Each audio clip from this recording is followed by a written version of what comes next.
Mirë mbrëma të gjithëve.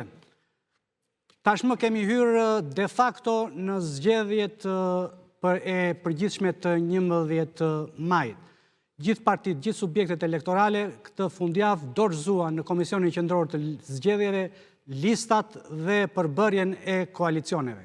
A do ketë apo jo rotacion politik në 11 maj, si janë pozicionuar forcat, kush janë argumentat kryesore të fushatës, cilat janë pikat e dobta dhe avantazhet e kundërshtarëve respektiv. Për këtë sot kam një panel me 5 të ftuar.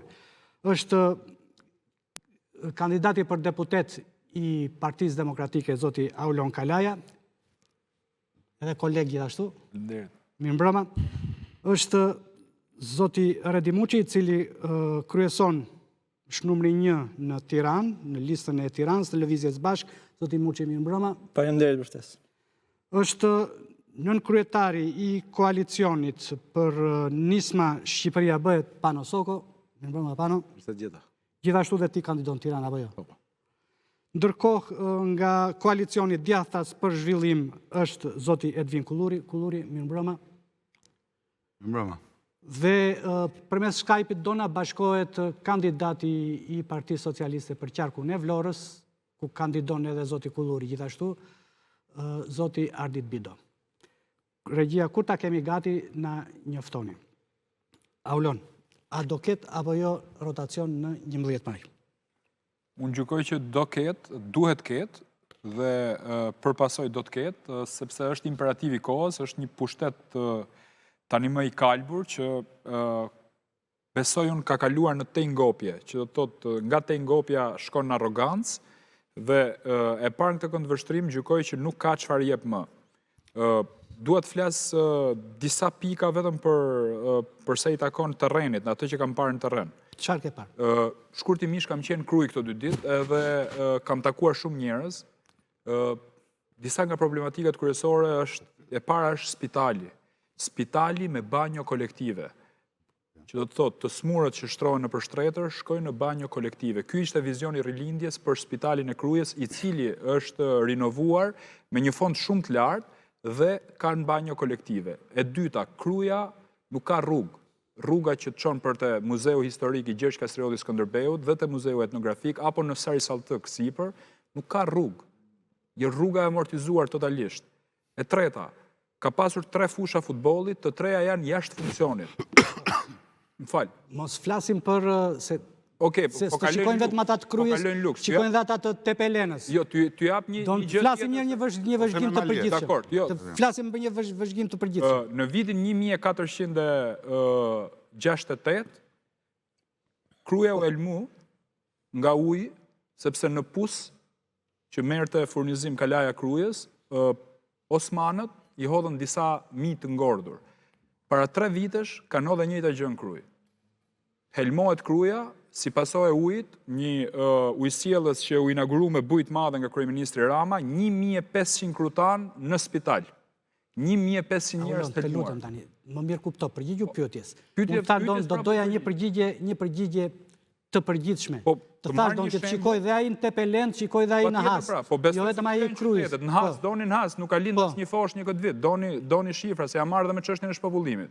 Pra, si pasojë e këtyre gjërave, Kryeja që i qytet administrativ nuk ka më gjykat, s'ka hipotek, s'ka prokurori. Këto janë faktet që vinë nga terreni, unë po ju flas me fakte. Dhe unë gjykoj që kjo është e gjithë Shqipëria. Në rast se këta i thon shqiptarëve që këtu banojnë 2.400.000 banor, më fal, po unë nuk e pranoj këtë gjë, sepse ne kemi dhëna alternative nga brenda instatit, po doni, që shifrat janë të manipuluara. Prandaj, kjo që po i ndodh Shqipërisë, mendoj unë është hemorragjia më e madhe. Jemi krahasimisht me Shqipërinë e Kosa Metzogut. Pra jemi 100 vite mbrapa. Ku atëherë normalisht kishte i farë shpresë, më vonë erdhi komunizmi, në Shqipëri u shtun njerëzit e tjerë e tjerë. Kështu që tani jemi në çështje ekzistenciale. Një shtet çfarë ka? Ka territorin, ka dhe popullsinë. Territorin e kemi vendosur në pikpyetje me marrëveshjen Rama Meloni, për mendimin tim, dhe popullsinë këtu në Shqipëri nuk ka më. Prandaj duhet rotacioni politik. Kjo është përgjigje. E njëjta pyetje për ty, Pano. Besoj se Shqipëria ka nevojë për më tepër se sa një rotacion thjesht politik, ka nevojë për një revolucion të mirëfillt politik, në sensin që këtu duhet ribërë dhe njëherë Republika pas gjithë ndërhyrjeve që e kanë shpërbërë Republikën në konceptin e saj origjinal. Ndryshimet e 2008-ës që kanë qenë guri i themelit të gjithë asaj që ndodhi më pas, tu kanë kalifikuar pushtetin e kryetarëve, të cilët nëpërmjet këtij pushteti kanë kontrolluar shtetin e më pas kanë kontrolluar lekët e qytetarëve dhe nëpërmjet lekëve të qytetarëve kanë bërë të mundur që të marrin përsëri pushtetin e ky cikël që ka vazhduar që nga viti 2008 kur këtu ju hoq popullit e vetmja e drejtë që kishte për të zgjedhur deputetët dhe ju dha kryetarëve. Pra këtu ka nevojë për më tepër se sa një rotacion politik, një rotacion të thjesht politik. Ka nevojë për mbyshje klasash politike, për mbyshje elitash politike. Ka nevojë për një koncept të ri politik, ka nevojë për një filozofi të re politike. Se çfarë nuk shkon me këtë elitë? Sa e përmenda. Pra sa e përmenda që gjithë modeli politik që u ndërtua pas vitit 2008 erdhi dhe u rrotullua mes 2 kryetarëve të partive, 3 kryetarëve, të cilët ndërtuan një model, një sistem me qëllim që të maksimizonin përfitimin e tyre personal, politik dhe ekonomik nëpërmjet atij politik, nga gjithë pushteti që do të mbanin që nga viti 2008 e deri më sot. Dhe kjo ka ndodhur dhe kjo është fakt.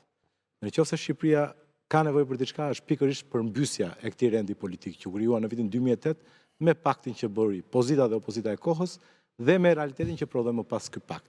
Kjo është ajo që ka nevojë Shqipëria, besoj unë. Okej. Muçi. Atëre, përpara se të shtrojmë pyetjen se a do ketë rotacion ose jo, është e udhës të analizojmë se çfarë ka sjell rotacioni në historinë e Shqipërisë, sepse për mendimin tim rotacioni është si ajo goma e makinës që rrotullohet kur makinën e ke ngritur në kriko. Mund rrotullohet sa doja ajo goma, por makina nuk ecën përpara. Qëse ka 2 gjëra që kemi vënë re në këto 34 vjet nga rotacioni politik, e para ka qenë përkeqësimi i pushteteve, i mënyrës së qeverisjes nga Berisha i parë tek Nanoja, te Berisha e dytë dhe tashmë tek Edi Rama, dhe e dyta është fuqizimi i oligarkisë ekonomike dhe i kapjes së mbar shoqërisë. Dhe këtë më mirë se gjithçka tjetër e ilustron problematika e viteve 90 krahasuar me atë të sotme. Për shembull, në vitin 90 flitej për kioskëzimin, pra për kioskat që mbinin kudo. Sot flasim për kullat. Kullëzimin, le të themi, të Shqipërisë. Po mirë, ata që janë në qeveri e thonë që ky është një hap galopant zhvillimi. Jo, okej, po shtroj pyetja. Nga kioskat tek kullat është një zhvillim i madh ekonomik. Nuk shoh se si mund të zhvillohet ekonomia duke ndërtuar kulla të cilat qëndrojnë bosh. Dhe shtroj pyetja, si kanë mundësi këta njerëz të ndërtojnë këto kulla? Po çfarë e thjesht. Ka strati, ka naftën, ka aeroportin, ka traun për të kaluar rrugën. Samirmania dikur ka pas kromin. Sot ka supermarkete, bregdetin e Shqipërisë, telefoninë celulare, banka. Atëherë kemi krijuar disa mega njerëz të pushtetshëm që me rritjen e pushtetit tyre ekonomik rritet dhe influenca e tyre politike. Atëherë të njëjtët njerëz ishin edhe ku ishte Saliu. Atëherë për çfarë duhet rotacioni politik? Që të marr pushtet prapë, si thua, të bëj afera korruptive Shkëlzen Berisha. Shkëlzeni ishte te Gërdeci. Shkëlzeni sot po ndërton kullën tek Nëntkatshet. Atëherë çfarë i duhet rotacioni politik Shqipërisë? Shqipërisë i duhet një ndryshim i një mend kursi, i duhet një vizion i ri për organizimin social, i duhet një ndryshim radikal megjithmonë. Pra i duhet në qasjen tonë një vizion i cili bazohet tek shteti zhvillimor, tek shteti social dhe tek shteti i së drejtës. Shtet zhvillimor do të thotë që ekonomia nuk është më spekulative që bazohet tek kullat, tek turizmi masiv, po është një ekonomi prodhuese. Ekonomi prodhuese me synim eksportet, pra duhet kthyer vëmendja nga industria, nga bujqësia, nga sektorët e shërbimeve të kualifikuara. Duhet shteti social, sepse Shqipërisë i duhet ndërhyrja e shtetit në institucionet publike, si arsimi, si shëndetësia, si skema e pensioneve, si strehimi, gjitha këto që janë lënë totalisht pasdore. Duhet edhe në fund shteti i së drejtës, sepse në këtë vend duhet të funditës të mbështetet sistemi i drejtësisë me gjithë problematikat që mund të ketë, duhet që fjala luftë kundër korrupsionit të bëhet e një mend dhe të realizohet deri në fund, mos kemi udhëheqës partjak që thonë nuk është përgjegjësia ime politike se çfarë vjedhin dhe çfarë korruptojnë ata që janë funksionarët që i kanë memëruar unë. Pra duhet një ndryshim radikal, duhet një parti moderne me një vizion për ta bërë, për ta realizuar këtë ndryshim, dhe unë mendoj se vetëm një parti sot në politikën shqiptare me këtë vizion është Lëvizja Bashkë. Okej, i ta pyetje edhe për ju kullurin. Çfarë do të ndryshojë? Jo, prisni rotacion apo se sondazhet janë skeptike, do në shpjegojnë për një mandat të 4 të Edi Ramës. Unë nuk e di, unë jam dhe ndjekës si vëmendshëm i Report TV-s, po për fatin tim të mirë isha dhe të njëjtën në sondazhe fund të Pjepullit me kolegen tuaj Karapanxho, dhe vura re që hendeku midis popullit opozitar të shprehur me votë, pra që do të votojnë në datë 11 maj dhe atyre që votojnë majorancën ishte thelluar në 55 me 45% në favor të popullit opozitar. Kështu që nuk e shikoj se si zoti Rama rezulton fitues në këto zgjedhje. Patjetër që kodi zgjedhor ka një problematik, do ta pranojmë, ku e mira do ishte që të gjitha partitë e reja të ishin bashkuar, ne kemi bërë të thirrje prej 4 muajsh, fatkeqësisht nuk na u përgjigjen përveç zotit Sheh edhe Bindjes Demokratike që u shkri bashkë me LSHK-n kësaj thirrje për të bërë të mundur maksimalizimin e mandateve opozitare. Megjithatë, secili tashmë është në fushatën e tij, të gjithë kemi hyrë me armët tona, secili me integritetin e tij, me programin politik, me historikun e vet dhe me propozimet konkrete. Ajo që unë shikoj e lirë është kjo. Spari zgjedhjet e 11 maj do jenë referendum për 2 çështje. Do ketë 2 referendume në 11 maj. Referendumi i parë është për listat e hapura. Të gjithë ne që kemi zgjedhur të hyjmë me listat hapura e kemi qëndruar koherent angazhimit ton për të qarë sistemin politik të kryetarëve, kryetarokracisë, që në fundit është maja e icebergut të oligarkisë politike dhe ekonomike. Pushtetin, kjo elitë dominante, kjo aristokracia liberale që ka tradhtuar ndryshimin e 1990-s dhe Kushtetutën e 88-s, e kanë vrarë me thika mbas shpine, edhe Kushtetutën dhe ndryshimin demokratik, revolucionin demokratik në 90-s, duhet shpërbër në parlament. E dyta është një referendum për drejtësinë. Djathtas 1912 dhe zoti Sheh, që është deputet i bashkuar bashkë me ne në parlament, kemi qenë të vetmet subjekte politike që kemi deklaruar votën për zgjatjen e mandatit prokurorëve. Pse? As për spektakël, as për patetizëm, as për të bashkuar me 7% shqiptarëve për 5 vota më shumë. Jo. Sepse rregulli i ligjit, zbatimi i ligjit, barazia para ligjit janë elementët themelor të një demokracie funksionale dhe republike kushtetuese. Sot nuk ka barazi para ligjit, në këtë vend sot siguria dhe barazia ligjore janë goditur në themel, po të marr vetëm çështjen e pronave. Kryeministri Rama dhe kushdo kryeminist tjetër me këtë fuqi që këta i kanë dhënë mbas ndryshimeve kushtetuese 2008, siç e tha dhe Pano shumë mirë, marrin sot atributin e marrjes së pronës së Ilir Baba Ramos, që nuk i kthehet prona, i është rrëmbyer 45 vjet, dhe nuk i kthehet 35 vite, të japin Panos si investitor strategjik. 12 vjet, kjo qeveri nuk ka dhënë një vendim në Agjencinë e Trajtimit të Pronave për kthim pronash. Partia ime demokratike ka lënë 33.000 dosje pa prekur për vendime kthimi, kompensimi fizik apo financiar të pronave.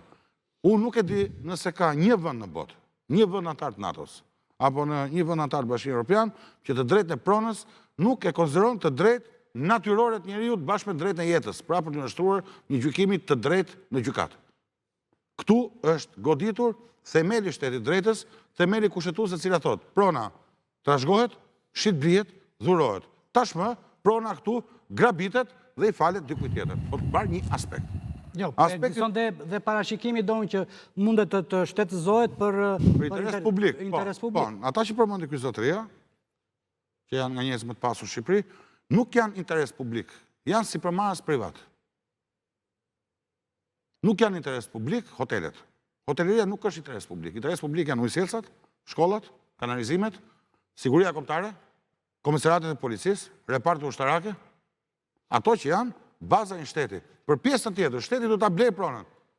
Edhe kur ta merr pronën, duhet ta blejë me çmim tregu, me dëshpërblim të drejtë. Edhe kur bëjnë autostradë. Çfarë bëjnë ta? Ktu kemi gabime edhe ne. I mbani mend në vitin 2013 kur filloi Unazare, me bashkinë tonë drejtë. Ja u merrin shtëpitë, ja u prishin me 1.000 euro metër katror, u jepnin 200.000 lekë vjetra metër katror banorëve. E din çka bëri Robelia sot me tërmetin? I kanë nxjerrë njerëzit jashtë, kanë shëmur pallatet e ura vajgurore, kanë kap njerëz në stadium duke parë ndeshje me djalin. Duke qarë, burra nga 50 vjeç, nuk kanë dhënë një guzhin të Bregu Lumit. Kush janë këta? Kush janë këta që janë pronarët tanë dhe Shqipërisë? Dhe u ka lënë baba? E kanë marrë me dhunë? Jo, e kanë marrë duke deformuar sistemin. Prandaj po them që 2 referendumet kryesore 11 maj është referendumi për të vazhduar betejën për listat e hapura, për të kthyer ose një majoritar të korrektuar. Si të duan këta? T'i kthejmë sovranitetin popullor parlamentit. Okej, që mos të kalojmë tek dyta, drejtësia. Pastaj për tjerat kemi kohë. Do kemi kohë të flasim. Regjia, ju lutem më lidhni me zotin Bidon. Bidon, mirëmbrëma. Faleminderit pranove ftesën. Në situatën e krijuar, kur jeni duke kërkuar mandatin e 4 si Parti Socialiste, ti pak a shumë e shikon dhe nga jashtë se nuk ke qenë pjesë e strukturave të Partisë Socialiste. A mendon se gjithë to skandale të njëpasnjëshme, gjithë to hetime që kanë ndërmarrë SPAK-u, edhe arrestime në të njëjtën kohë, a do të ndikojnë në perceptimin e Partisë Socialiste në zgjedhje? Në fakt, gjitha veprimet e ndërmarra nga SPAK-u nuk kuptojnë që SPAK-u është një institucion i pavarur, i cili po funksionon, dhe po funksionon i pa ndikuar apo i pa drejtuar nga partia në pushtet. Ne në problemin ton 30 e ca vjeçar të tranzicionit kemi pasur faktin që drejtësia ishte në duart e politikës. Ne nuk kemi pasur problemin se drejtësia funksiononte e pavarur. Fakti që drejtësia po funksionon e pavarur këtë herë, pavarësisht të pakënaqësive që kanë këtë drejtim, nuk kupton që është bërë një reformë e tillë e rëndësishme për të ardhmen e Shqipërisë dhe për të ardhmen e shqiptarëve. Dhe retorika e ndjekur sidomos gjatë viteve të fundit përkundrejt SPAK-ut fakton që kjo është bërë prej Partisë Socialiste. Dakor, kjo është bërë edhe prej Partisë Socialiste, se u bën me 140 vota, por korrupsion masiv, a mendoni që do të ndikoj, ose për të ardhur të hym direkt në temë? Zoti Muçi pak më parë tha domethënë që në breg, në jug, merret prona privatit dhe ju jepet disa individëve që rëndom njihen si oligark. Ti kandidon Sarand, çfarë do ju thuash kur të dëgjon këtë akuzë realitet? Mitra gjas, Arditit. Ilir, pikë së pari që të nisim nga pika kryesore. Pika kryesore është që megjithmend është bërë me 140 vota, por ne kemi një retorik të vijueshme gjatë kohëve të fundit që tregon se opozitat dëshirojnë që të zhbëjë SPAK-un. Dhe qytetarët e dëgjojnë këtë gjë. Pra, këtu dua të theksoj edhe një herë që fakti që SPAK-u po funksionon tregon që ne kemi për herë të parë balancë të pushteteve në këtë vend, dhe kjo është një arsye më shumë se duhet votuar Partia Socialiste. Ne të kthehemi tek problemi real që është problemi pronave veçanërisht në jug. Në jug ne kemi një problem pronash të trashëguar, një gjë të cilën unë e njoh edhe kam folur edhe pa pasur petkun e kandidatit për atë problem. Po mirë, zgjidhja është që nëse don 2 trashëgimtar zihen për një pronë, se njolla nuk ju bie plotësisht, do një bie asnjëri as tjetri dhe të vi dikush nga Tirana ta marri? Pra, se këtu duat dalë. Problemi i pronave, po më lejo ta them atë problem, sepse nuk është i atill siç u artikulua. Problemi i pronave në jug të vendit hiq çështjen e Kakomes në Nivice dhe Krorzës në Shënvasi, gjithë pjesa tjetër e pronave, në Dhërmi, në Jal, në Himar, Në parin flasim, do mos hym në toponime. Është një problem që në 30 vite janë bërë dokumentacioni ashtu siç është bërë nga të gjitha palët, i atill që sot që të zgjidhet ai problem do kohën e vet. Dhe kjo është drejt rrugës së zgjidhjes. Rruga e zgjidhjes nuk është teorike, nuk është e rastpasrastshme, nuk është që ne të themi që prona i takon Ilirit apo i takon Arditit sepse e themi. Por është përmes më lejo ta mbaroj. Kulluri dhe pastaj Pano. Ta bëjmë me radhë, që mos ta kthejmë në monolog, Më lejo të mbaroj zgjidhjen këtu. Nuk bëhet zgjidhja duke thënë që ne do të ndërhyjmë në formë nominale. Zgjidhja bëhet me atë që është duke u bërë, që në fund të vitit 2025 përfundon një financimi të Bashkimit Evropian. Po ka ngelur gjëma aty se nëse vin ngulin çadrën aty investitori strategjik. Nëse vjen investitori strategjik ngul çadrën aty. Po jo, nuk është e vërtet kjo. Kjo me investitori strategjik që merr pronën e privatit. Si është e vërtet, do kemi një vendim gjyqi që ja sekuestroi. Investitori strategjik nuk e merr pronën e privatit. Investitori strategjik e blen pronën e privatit dhe në momentin që ka pretendime të mëvonshme. Po si ja blen më kur ai s'do ta shesi? Ku të ka bler ai ato? Ju them një rast konkret. Në çastin që ka më vonë fitim në gjyq nga një privat tjetër se privati i parë. Qëndron në lidh, lutem, Pano. ky i dyti kompensohet. Pra, Regia, ulja, do ta marrësh prapë fjalën. Kompensimi i pronës do blerja përdorimi i ligjit për investitorë strategjik për të marrë pronat e privatëve me çmime të lira dhe për t'ia u dhënë investitorëve strategjik me çmime të lira, të referencës e tjerë, që kanë qenë modelet që janë aplikuar, ka bërë që ty të merret prona private, ti merret me dhunë. Çfarë ka bërë shteti me investitorin strategjik? Populizëm dhe mos e Nuk ka lejuar ndërtimin e transaksionimit të pastër, siç do të ndodhte në një republikë normale. Do të investosh të bësh një hotel, po mor zotërish ik, shko, fol me të zotën e pronës, merri atë tokën, bë hotelin, çfarë duash ti. Me investitorin strategjik, me ligjin e investitorit strategjik. Shteti futet e para njerë të lehtëson ty marrjen e pronës edhe pse ai tjetri mund mos ta ketë fare në mendje. E dyta, të lehtëson ty mos pagesë taksash. Të lehtëson ty që të marrësh shërbime publike të cilat do duhet i paguaj vetë, energjinë elektrike, ujë, të gjitha këto ja u paguajmë ne investitorët strategjik. Pse është ndërtuar kjo? Që ca njerëz të mos harxojnë parat më. Për të investuar, as parat e investimit mos t'i harxojnë. Për këtë kam bërë që ca njerëz që as nuk i dinë se kush janë, por i dinë ata që janë në pushtet se kush janë, i di qeveria se kush janë, mos harxojnë parat për të investuar. Okej, Redi. Dhe pastaj Kulluri dhe pastaj Bido për drejtën. Është një shembull konkret, është një plazh aty ngjitur me Himarën, quhet Livadh. Dhe ne shkonim gjithmonë dhe që një peshkatar vendali aty shumë hershëm që kishte ngritur një dyqan të vogël prej druri. Një vit që shkuam aty, Mos është ai Mihali që u kap jo ai, makina jo. më tutje në palas. Mos është ai. Jo ai. Andartalo. Në Livadh një dyqan të vogël druri që ato që kapte në det vinte dhe ishte aty. Një prej viteve që shkuam, ngjitur me të ishte ngritur një përbindësh betoni, ishte në ndërtime sipër. Dhe flitej që ishte një trafikant droge nga Lushnja, i cili kishte marrë atë të investitorit strategjik dhe i qenë ngjitur aty. Dhe i tha, more, si është puna, i tham. Thjesht erdhi këtu dhe më tha, do ma shqesësh mua këtë? I thash jo. Herën e parë, herën e dytë. Pas pak muajsh dëgjuam që dyqani të tij kishte rënë zjarri. Që djegur, aksidentalisht. Rasti. Dhe u detyrua t'ja shiste investitori strategjik tokën e vet. Tani të thuash pas 34 vjetësh, të thuash që çështja e zgjidhjes pronës ka nevojë edhe për pak kohë, është tallje shumë e madhe me popullin shqiptar. Ajo që duhet të bëhet është që secilit çdo pronari i duhet dhënë ajo që i takon me zotëri. Është fare e thjeshtë kjo gjë. Mjafton të hapen kadastrat dhe secilit të i takoj të marrë atë që i takon. E para kjo. Dhe dyta, duen plane urbanistike nga Konispoli në Vermosh për gjithë Shqipërinë, që prap ka 34 vjetë që nuk funksionojnë. Dhe në këto plane urbanistike duhet përcaktuar se çfarë do mund të ndërtoj secili pronar në tokën e vetë. Në momentin që do qartësohet kjo gjë, atëherë çdo pronar në fund ditës mund të ndërtoj vetë sipas planit urbanistik, ose mund të hyjë negociata edhe me palë të treta që duan ose që kanë kapitalin për ta zhvilluar. Marrëdhënie të lirë. Si në çdo vend tjetër botë. Kaq e thjeshtë është. Spari, unë dua të komplimentoj Bidon për punën e mirë që po bën në arkiv dhe realisht po e ndihmon në procesin, por nuk po flasim për arditin, po flasim për qeverisjen.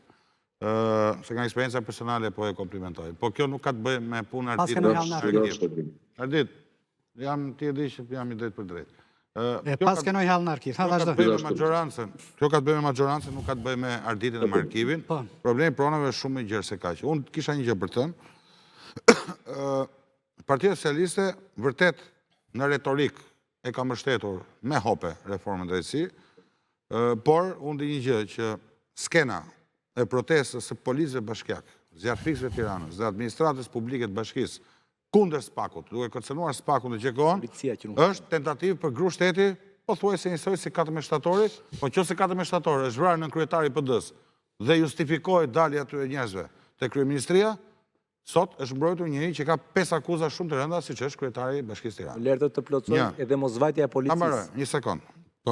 Së dyti, janë goditur makinat e gjyqtarit dhe prokurorit dhe sharë me fjallor ordiner nga administrata Bashkisë Tiranës dhe administrata e bankomatit Bashkisë Tiranës që marrin vetëm rrogën dhe hanë lekët e taksave që në fakt do të shkonin për pensione. Ashtu siç dividendi që e paguajnë 8% ta bosët e Shqipërisë, dhe bravo qoftë për atë punë që kanë bërë me biznesin me djersë, unë nuk jam kundër biznesit madh, absolutisht. Është motor zhvillimi si edhe çdo biznesmen i vogël. Por këtu është kthyer republikë që funksionon për ta. Unë po të marr rastin e Traqasit. Ti e di që unë banoj pjesërisht në Dukat. jetoj një pjesë të jetës time në fshatin e babait tim. Dhe kemi një godin, një shtëpi të familjes. Vinë të marrin ujin e Dukatit që nuk ka ujë gjithë verën. Vinë të marrin ujin e Tragjasit që është nga perlat e asaj zone, për t'ia çuar shokëve të kryeministit se nuk kanë ujë te pishinat. Ata që blejnë vilat e këta. Kur uji Borshtit shkon në det, uji Sasajt shkon në det, uji i Syrit Kaltër shkon në det. Që paroj. Pse? Se i bje më shkurt ande ashtë. Po patjetër, më. Do më pak Po tuba. patjetër, ndërkohë që krahina Dukatit, Radhim, Tragjas, Dukat, nuk kanë ujë. Ka 12 vjet nuk është shtruar 1 metër katror asfalt. Ka 12 vjet që nuk ka drita sa fillon Suferina parë. Në Azet Merrit shkojmë në zonë dimër dhe në verë, se pora një pikë shi, gjithë krahina rri në mes të sezonit pa drita, dhe mbasi nuk i shërben ati komiteti. I ka nequr dhe bashkin, si shumë komiteteve tjera në mes Tiranës, që një Rion Velia drejton 1 milion njerëz, monarku i Tiranës, se këtë bën me prishje e bashkive dhe komunave, e përqendruan pushtetin të dora një njeriu dhe 51 kryetarëve tjerë të komiteteve ekzekutive, njësoj si shoku Pali para viteve 90, e kanë kthyer këtë shtet në funksion të këtyre njerëzve, si shta zotria. Njëri ka detin tokën ajrin, tjetër ka marrë gjithë bregdetin, tjetër ka marrë gjithë spitalet. Kush janë këta? Prandaj tash aristokracia e, në fakt, jo vetëm e Edi Ramës, fatkesisht e të dy partive të nda. Sepse ne kemi ushqyer të dy partitë të nda këta njerëz, në kurisë të ligjit, në kurisë të pabarazisë dhe prishjes së barazisë para tregut. Dhe pse thash, çfarë e kthen barazinë e tregut, çfarë e kthen barazinë para ligjit? Vetëm zhbërja 2008-s, pra kthimi i balancës pushteteve mes kuvendit, qeverisë, gjyqësorit, presidentit dhe institucionet e Aulon, tani se folëm për rotacionin, rotacioni mos është domun që këta bizneset e mëdhaja nga hyqmi që ishin dikur i Berishës, ndodhi rotacioni, kaluan në hyqmin e Ramës. Tani mos është rotacioni dohet vetëm kjo zhvendosje, gjiroj rota bosh, thoshte në Kriko, tha Muçi. Tani unë i përkas një gjëje të re dhe unë kam mendimet e mia. Nuk e di domethënë që të shkoj kështu. Po kisha i koment për atë që tha zoti Bido pak më herët për mbrojtjen e Spakut. Unë nuk është se jam në i dashnor i madh i Spakut, me të thënë drejtën. Kam bërë hosana kur kanë bërë punë të mira, po edhe i kam kundërshtuar kur kanë bërë punë të këqija, sepse një pjesë mirë të Spakut e njoh dhe personalisht domethënë dhe e di se si funksionon që nga bankët e shkollës. Për shembull, në Spak ke prokurorë cilët do dalin shumë shpejt në përdosje hetimore, cilët jo vetëm që kanë marrë para, po janë edhe pjesë krimit organizuar, domethënë te prokurorët e Spakut. Se rënd shumë kjo. Patjetër, po kjo është. Prokurorët e Spakut dalin kanë marrë para dhe janë në dosje hetimore? Po, është e vërtetë. Kështu që do dalin shumë shpejt. Tani, ke emra di që s'do thuar. Janë aty, domethënë, nuk mund t'i them dot emrat sot, sepse s'kam autorizim, po emrat. Po çështjet mund t'i thuash për çfarë çështjesh bëj fjalë? Çështje shumë të rëndësishme kurciale në këtë vend që po mbahen pezull nga nuk e di se kush. Tani që tregosh të dashurit madhe dhe të bësh protestë kundër Spakut dhe aq më keq policia që merr urdhër për t'i mbrojtur nuk shkon policia, kjo është e pa imagjinueshme dhe kjo është totalisht gru shteti i pastër. Prandaj nuk mund të bësh si dashnori i Spakut nga njëra anë dhe t'i gjush me thika pas shpine nga ana tjetër. Dhe mbrojtjen e Spakut ta bësh nga njëra anë dhe të largosh shqiptarët nga ana tjetër, edhe kjo nuk shkon. Dhe prandaj do doja të pyesë edhe zotin Bido, a ka ndonjë qendrim për çështjen e shpopullimit të Shqipërisë? Ka mbajtur qendrime patriotike, por a mendon zoti Bido që Shqipëria është e shpopulluar apo jo? Dhe së fundi më lejoni t'ju jap dhe një statistikë të fundit, në rast se doni rekord, po e them për emisionin tuaj, ka një fshat në Shqipëri, quhet Zgërdhesh, është në Halit të Krujës, ose ndryshe quhet Albanopolis. Nuk e di, e keni dëgjuar këtë emër Albanopolis? E kemi marrë emrin Albania neve, ndërkombëtarisht, nga i vendi aty. Është një nga qytetrimet më të hershme në Shqipëri. Është i vetmi fshat në Shqipëri që s'ka ujë fare. S'ka ujë. Me që jemi te ujë. Ndoshta s'ka banor. Akoma më keq, edhe s'ka banor. Pra qyteti albanëve nuk ka ujë dhe s'ka banor. Banor ka atje, se po më shkruajnë dhe banorët, tani po ju ndjekin me shumë respekt, domethënë thotë, thuaj që s'kemi ujë fare, pra s'ka ujë. Pra kjo është rilindja edhe e fshatrave, edhe atyre 100 fshatrave. Po flasim për Albanopolis, ku kemi marrë emrin Albania, pra imagjinoni ku jemi. Okej. Bido, të kthehemi tek lufta elektorale. Bisedën e kishim e nisëm në studio me rotacionin. Duket se zoti Rama ka bërë një lëvizje taktike. Ka marrë të rinj si puna jote, edhe shumë të tjerë, në përpjekje për të kuruar imazhin e Partisë Socialiste. Mirë, po ka shumë vetë që nuk besojnë në këtë, sepse thonë që me të tjerë del në ekrane, me të tjerë qeveris, dhe me të tjerë mbledh votat në underground. Përgjigje do t'jep një tur? Do t'jap një përgjigje, po më lejo t'jap edhe një përgjigje të çështjeve që u ngritën, sepse është vetë tryeza aty që është opozitare dhe jam vetëm unë që të paktën në 2 momente dua të kthej përgjigje dhe një herë opozitare, po gjithkush përfaqëson nga një subjekt më vete. Tani ju dolët vetëm. Patjetër, po më lejo të jap mendimin tim. Unë jam arbitri. Unë nuk jam 100% politikave të askujt, sepse jam njeri. Nuk ka njeri që është 100% për çdo politike. A fakti që unë kandidoj për Partinë Socialiste, më kupton që unë jam në masën ndërmuese të politikave të ndjekura dakord dhe kam dhe kundërshtitë mia për disa tjerë. Ruaj pavarësinë dhe integritetin tim personal që nuk e ndryshon fakti pse unë kandidoj. Ajo që mua më shqetëson në retorikën tonë publike është populizmi. Ne çfarë dëgjuam në këtë studio dhe më lejoni ta them në Skype të gjë pa më ndërhyrë. Ne dëgjuam që i blihet prona me çmim të ulët me dhunë dikujt dhe pastaj dëgjuam historinë me djegje kasolle që t'i blej prona. Historia është një problematik gangren 30 ca vjeçare e pronave që vazhdon të jetë dhe hipoteka vazhdon të jetë problematike, e cila nuk zgjidhet me parulla të tipit pronat i shkoj pronarit, se këtë parull mund ta themi të gjithë. Çështja është që me mbivendosjet e vijueshme të bëra, me problematikën e falsifikimit të dokumenteve, me problematikën e gropës mbi hartë, që nuk janë histori të këtyre 13 viteve që është Partia Socialiste në pushtet. Janë histori të cilat nisin shumë herë nga viti 45, me mënyrën se si është bërë konfiskimi i pronave. Dhe që kanë vijuar në mënyrë të vijueshme pas vitit 90, patjetër që do kohën e vet. Koha e vet nuk kupton se si mundet jenë zgjidhje në mënyrë që sistemi të mundësoj që të mund të ulet, minimizohet, kontrollohet çfarë do lloj akti i paligjshëm mbi dokumentet, siç është në rastin konkret digitalizimi total i kadastrës që mbaron në vitin 2025 me financim të PS, jo me financim thjesht tonë. Dhe në këtë pikë është populiste, po më lejo ta mbaroj, është populiste të thuash diçka që nuk ekziston, që investitori strategjik shkon dhe blen me çmim të lirë pronën apo ja merr pronën private kur nuk është Ardit më lejo pa. Investitori strategjik e blen pronën me çmimin e dakorduar. Po më lejo ta mbaroj se jam Ardit, të lutem. Jo, ta bëjmë pak dialog doon. Ke një kolege ti që quhet Olta Xhaçka. Burri i saj, edhe kryetari i Bashkisë së Himarës, ja pikërisht për këtë që thua ti, pra pikërisht për këtë gjë. Për këtë, eksaktësisht për këtë gjë. Ja sot në SPAK. Pra, kryetari i Bashkisë së Himarës, eksaktësisht për këtë gjë është në SPAK. Pra, kishë realitet vlla. Nuk është problemi, as populizëm, as gjë. Do të themi tjetër gjë më të bukur fare. Shiko pse po ndodh kjo që po ndodh në aty, që po i marrin ujë. Në Tragjas. Po mirë, tani mund të thënë për Tragjasin? Po më lejove, po më lejove ti, po më lejoj Liri, se po s'më lejuat, po më keni ardhur këtu që të më ndërpisni dhe më mbaroj fjalën.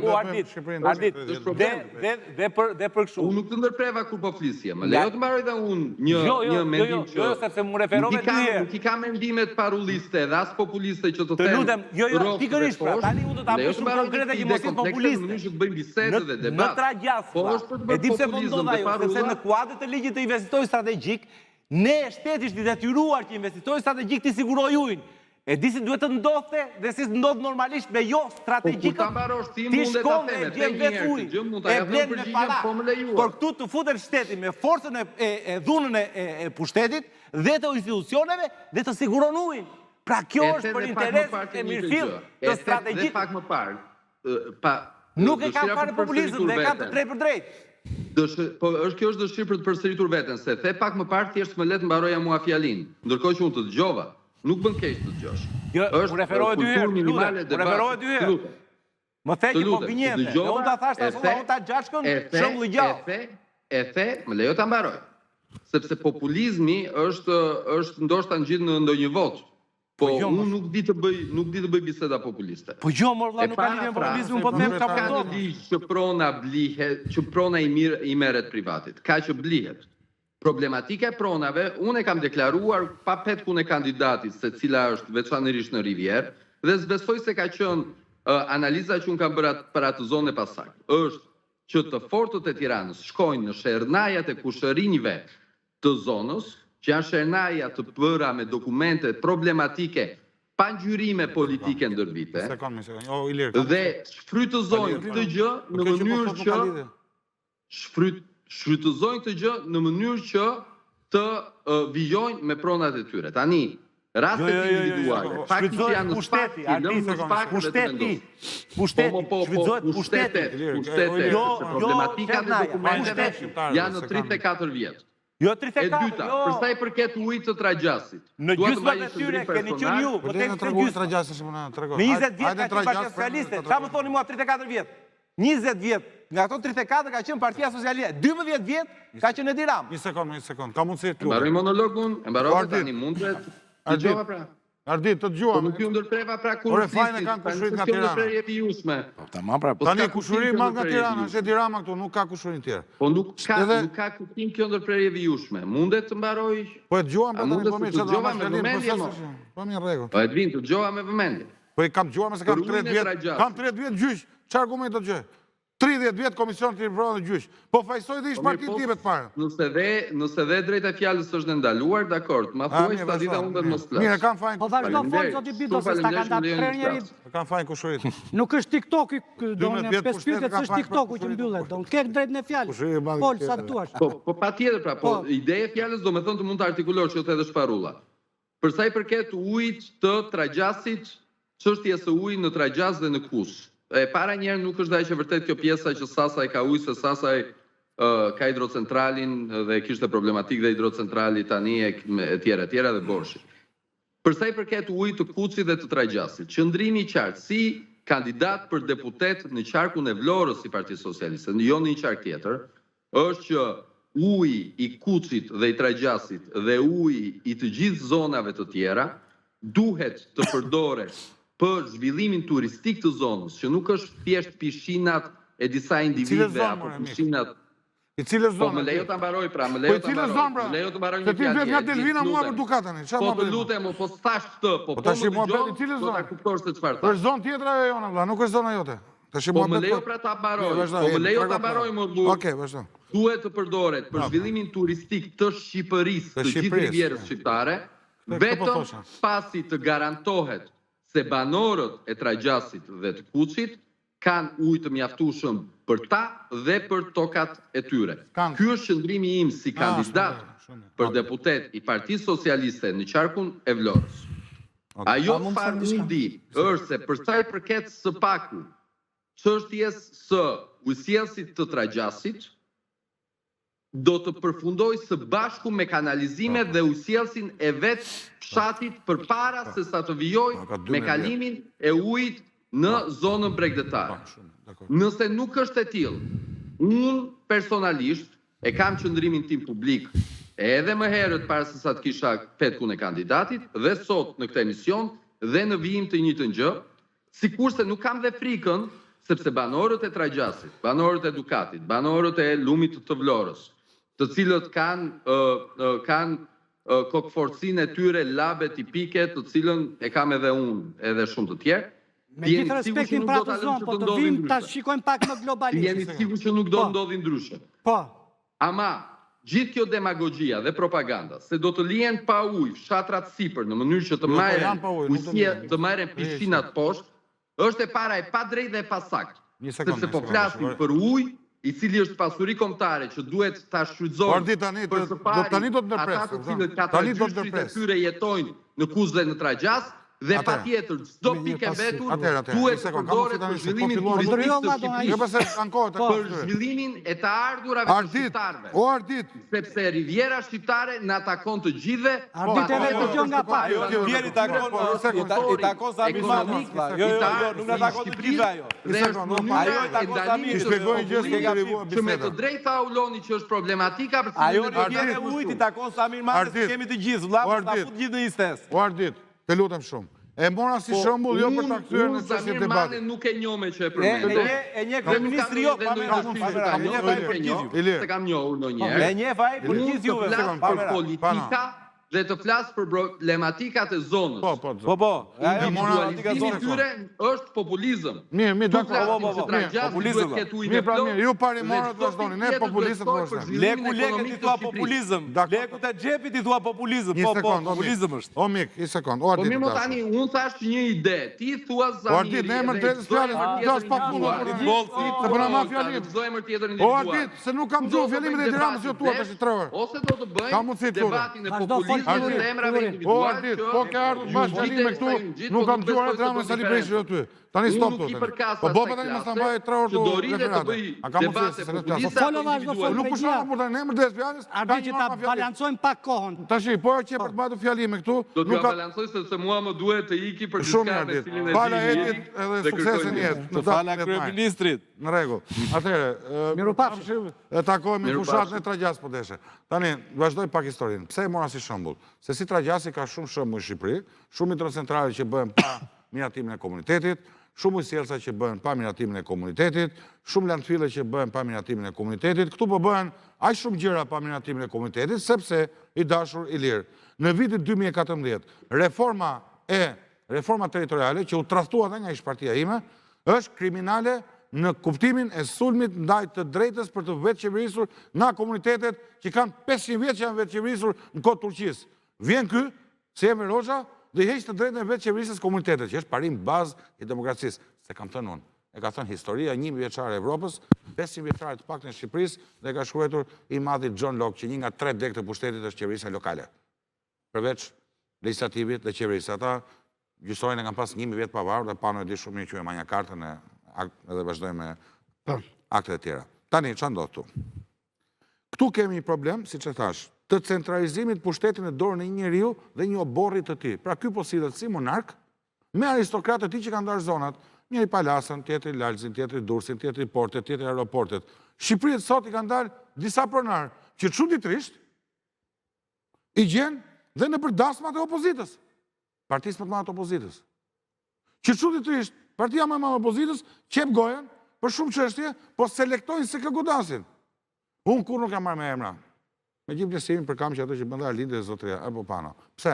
Se unë mendoj që në Shqipëri ka një oligark, është kryeministri, pavarësisht është Berisha, Rama, Edvini, Pano, Redi apo Auloni. Ne duhet ndryshojmë sistemin, nuk do të heqim Edi Ramën.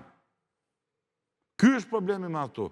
Ky centralizim ka prodhuar këtë gjendje që një kryeministër guxon të merr banorët Trajgjas telefon dhe i thotë ca të çmendur aty që e kanë votuar.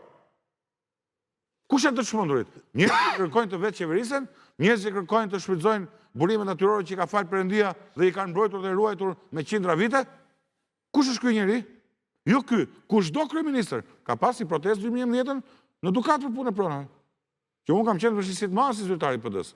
Dhe kishin drejt, se falsifikoheshin prona nga njerëz të afërt të zotit Berisha, të rrethit i familjar. Dhe morën gurët njerëzit, siç e kanë marrë dhe sot. Po të marrë këto raste zonës time. Ka ndodhur në Fushkruj me guroret, pa fund kjo histori.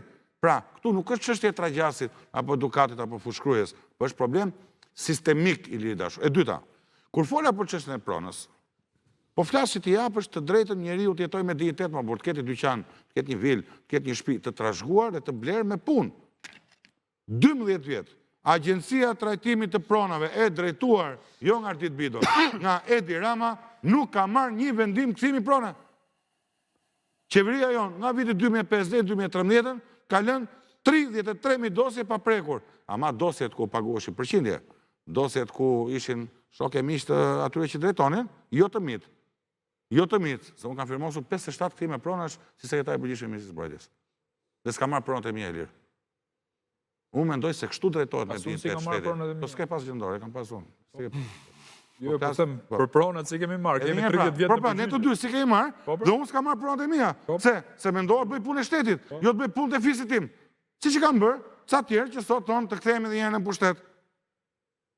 Se problemi i madh që ne kemi Ramën, është ky që dihet dhe nuk do diskutoj sot qëndrimit tim pushtet. Po ajo që më shqetëson dhe ky debat duhet bërë, pse i kemi çiftuar në Ramën Berishën, sepse te fenomenet janë bashk. Dhe unë këtë betejë kam bërë brenda partisë time dhe nuk kanë dëgjuar kurrë. Të heqin dorën nga kjo mënyrë drejtimi personale. Ku drejton personi, nuk drejton ligji. Ku drejton ligji, nuk drejton dot personi. Atëherë do e kthejmë vendin në ligjshmëri. Do ta kthejmë në kushtetueshmëri. Këtu janë dy kampet, pjesa e madhe partive të reja, me dy partit e mëdha, të cilët çdo gjë e kanë bërë në bashkëpunim për ta sjellë të gjendje. Këtë jemi duke thënë. Pastaj, a votojnë Panon, a votojnë mua, a votojnë Andin, Redin, apo dikët, apo Agron Sheren tek e fundit. Kjo është një çështje tjetër, por unë mendoj që Partia Socialiste dhe Partia Demokratike nuk meritojnë të kthehen, sepse mbi të gjitha mungon një gjë. Nuk është problemi Auloni. Nuk është problemi Oert Bylikbashi. Nuk kam asgjë personale dhe Auloni di shumë mirë. Problemi është çështja integriteti. Njëri që ka humbur zgjedhjet 2013 si kryetari i maxhorancës nuk mund të jetë alternativë 12 vjet pas se ka dalë në opozitë dhe mbi të gjitha që ka drejtuar dyre Shqipërinë me gjithë respektin që u kam për Sali Berishën dhe për punë të mira që ka bërë të vend, se unë nuk jam në një listë, s'mund të jem, dhe unë ja këshilloj çdo njeriu që mos ta nxjim 33 vite, por ne gjykojmë momentin sot. Edi Rama me Sali Berishën nuk janë më alternativë dhe prandaj janë bërë bashkë se di që janë të dobët pikërisht për të bërë dy vezë. Një pull. Kjo pull i duhet prerë koka. Jo vetëm një pyetje për kullurin, se kulluri ka qenë një nga zërat e rëndësishëm për rikthimin e Berishës në pushtet 2005-ën me tezën për një qeverisje pjatë liberale. Te pjesa kopë. Berisha ishte i pari, patjetër. Pra, unë kam lexuar librin. Patjetër. Atëherë, ti atëherë edhe Berisha në 97 iku, apo jo? Jo, iku e përzun. Mirë, pra e përzun, pra në 2005 se të shtëpia ime fluturonin plumët e Kallashit mes Tiranës. Po pra, i ke bë thirrje shqiptarëve që të vi Berisha të rikthehen. Jo Berisha, jo të vi PD-ja. Po mirë, pra PD-ja tani. Se unë nuk them as babën edhe tani të vi PD-ja. Si? Tani thet mos vi Berisha. Po, PD-ja pa Berishën, po, ta kam thënë. Pra, nuk është problemi Berisha. Jo vetëm. Si? Në 2005 nuk ishte Berisha problemi. Aulon. Është problemi Berisha. Aulon. Pra, duhet mash një qëndrim. Po një qëndrim, po s'kupton qëndrimin. Ti s'kupton qëndrimin. Ti e lidh qëndrimin me njeriu. Nuk e kuptoj unë qëndrimin. Po ti the Berisha, pra. Ja, pra, po ta them, pra. Berisha i 2005-s. Çka ka ndryshuar me 2005? Erdhi me duart pastra dhe siku me duart pastra. Një. E dyta. Rikthimi i parë ishte okay për ty. Po patjetër. Sepse e votun kundër, pra. E votun kundër dhe atëherë, dhe u rikthy. Kush e votoi kundër më? Në 97-ën. Okej. Në 2005 fituam zgjedhjet. Po ja ta mbaroj debatin pa pastaj ti. Ti ke probleme Berishës. Shiko. Unë kam probleme Berishës si fenomen. Nuk e kam personale. Unë kam probleme Berishës. Okej. Pyetja ishte drejt për drejt, okej. Po ma thuaj një ti apo gjë. Jo, po unë pyeta.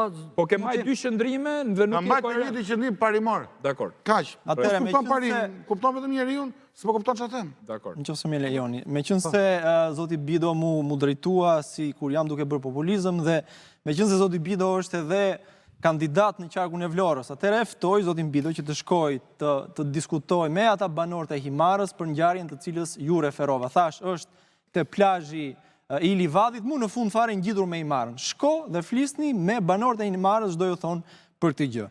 Zoti Bido më tej tha që problemi me pronat nuk është problemi i PS-s, po është problem që ka nisur shumë më parë. Atëherë unë shtroj pyetjen, çfarë ka ndodhur në këto 13 vjet që është në qeveri Edi Rama? Ajo që ka ndodhur praktikisht është që është grabitur prona. Kanë ardhur investitorë strategjik si Olta Xhaçka, Gazpaja, Samir Mane, është bërë masakër andej nga Shëngjini, nga Rana e Hedhun, të cilët janë bërë pronare de facto të Bregdetit të Shqipërisë. Përveç tyre kanë ardhur gangsterët dhe trafikantët e drogës deri aty sa në 13 vjet në qeverisjen e Edi Ramës, në kadastrën e Vlorës janë ndëruar 13 drejtorë. Pikërisht se kishin frikë sepse ligjin në jug e bëni gangsterët dhe jo shteti shqiptar.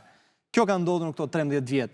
Dhe është një fenomen jo vetëm i 13 viteve, sepse është një fenomen ai privatizimit të Bregdetit shqiptar që ka nisur që me Sali Berishën, që me qasjen Shqipëria 1 euro, që filloi duke dhënë trojet e Bregdetit si të Adriatikut ashtu dhe të Jonit, atyre oligarkëve me të cilët kishte lidhje ai në atë periudhë, dhe fenomeni i cili në këto 13 vite është intensifikuar me ardhjen në pushtet të Edi Ramës dhe me këto që po ndodhin. Dhe përsëri them që të thuash që kjo është një çështje e pronave që nuk është zgjidhur në këto 13 vite, është të tallesh me njerëzit, po të tallesh keq fare ama. Dhe gjëja e fundit do them është që nëse zoti Bido mendon se nuk është problem marrja e ujit nga banorët e Tragjazit, e ftoj të shkojë dhe të ulet dhe të flasë me ta dhe t'u shpjegoj, të marrë me vete edhe një inxhinier, mundësisht hidraulik, dhe hidrogjeologjist, dhe do thotë që nuk është problemi tek uji që do marrim nga ju, po ky është problem që do zgjidhet, nuk ka pse atyre banorëve që protestojnë aty të shkojnë skafandrat e policisë të rrifen, të keq trajtohen, të shtyhen, të bëhen. Kjo është situata në cilën ndodhem. Ky është shteti shqiptar i cili nuk funksionon për qytetarin e thjesht, funksionon për pak njerëz të pushtetesh. Dhe nëse nuk ndryshon kjo gjë, atëherë është e kohë të rrim këtu dhe të flasim për rotacion. Ndodhi me rrugën e Kombit, ju e mbani mend proteste. Me pse ne lezin dhe funksionarët tjerë PD si dolën si burra për balë për mos paguar para në rrugën e vendit tyre, sepse ajo rrugë është paguar 3 herë. Marrim të shumë më i lirë.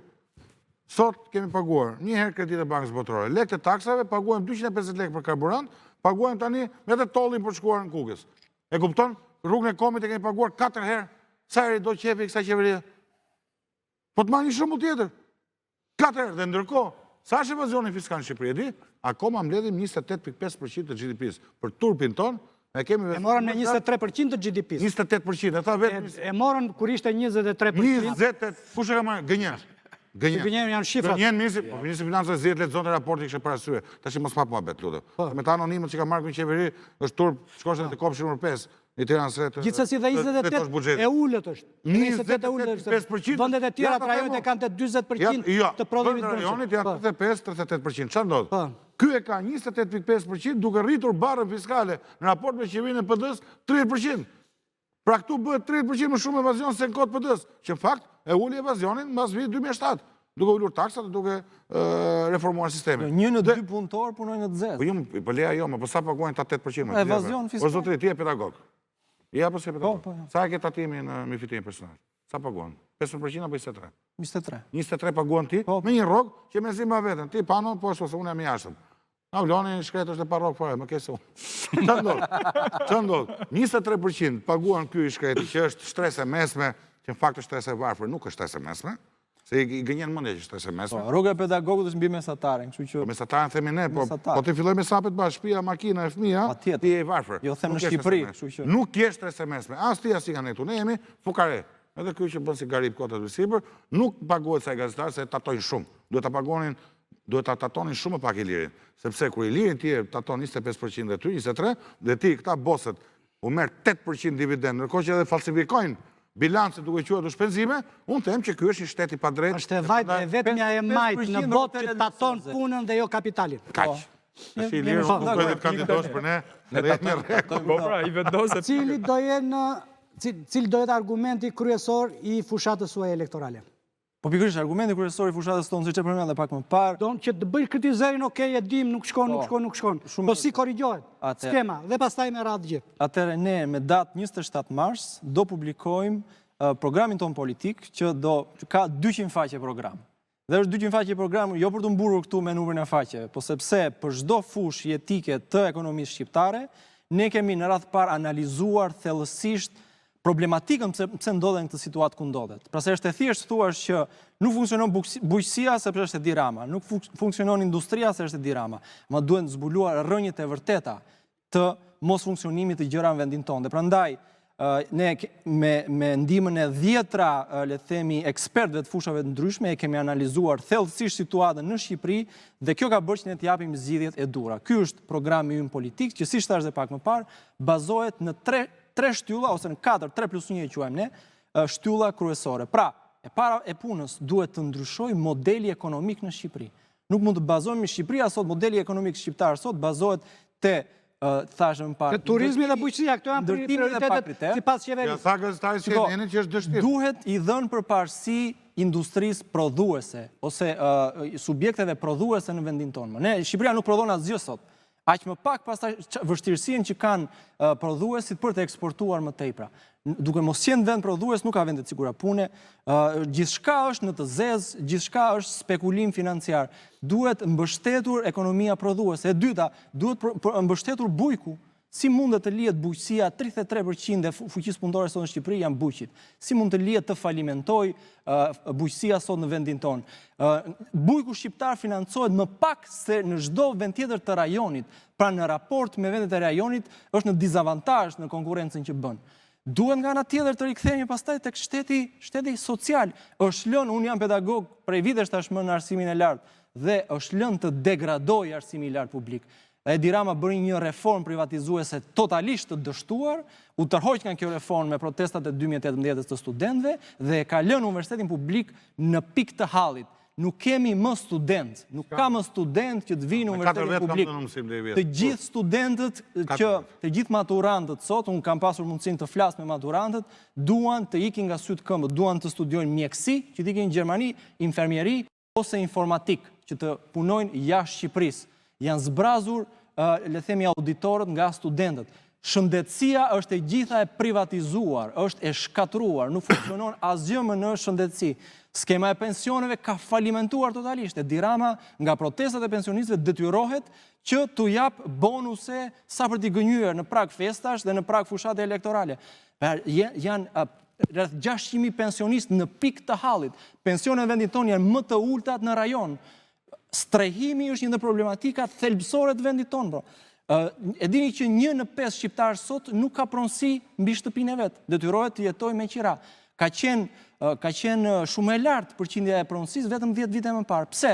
Sepse gjithë të rinj që dalin në jetë e kanë të pamundur të përballojnë çmimet e shtëpive të apartamenteve.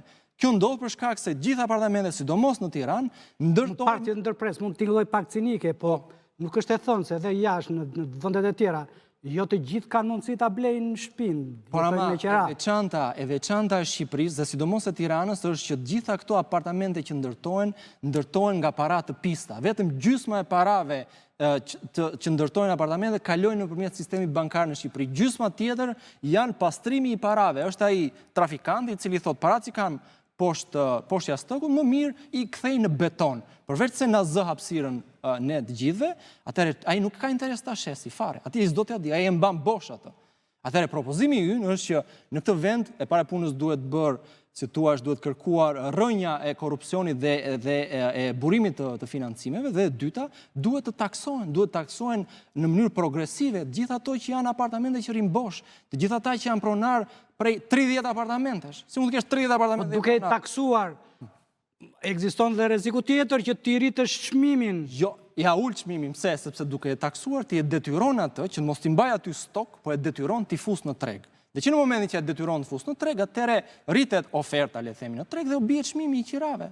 Kështu që e avantazhon uljen e çmimeve në vendin tonë. Duke qenë lavatriçe e pastrimit të parave, industria e ndërtimit dhe çmimet janë këto që janë, sepse edhe në vendet tjera ka zona qendrore që apartamentet çmimet janë më të larta, ka zona që janë më të përballueshme si kudo tjetër.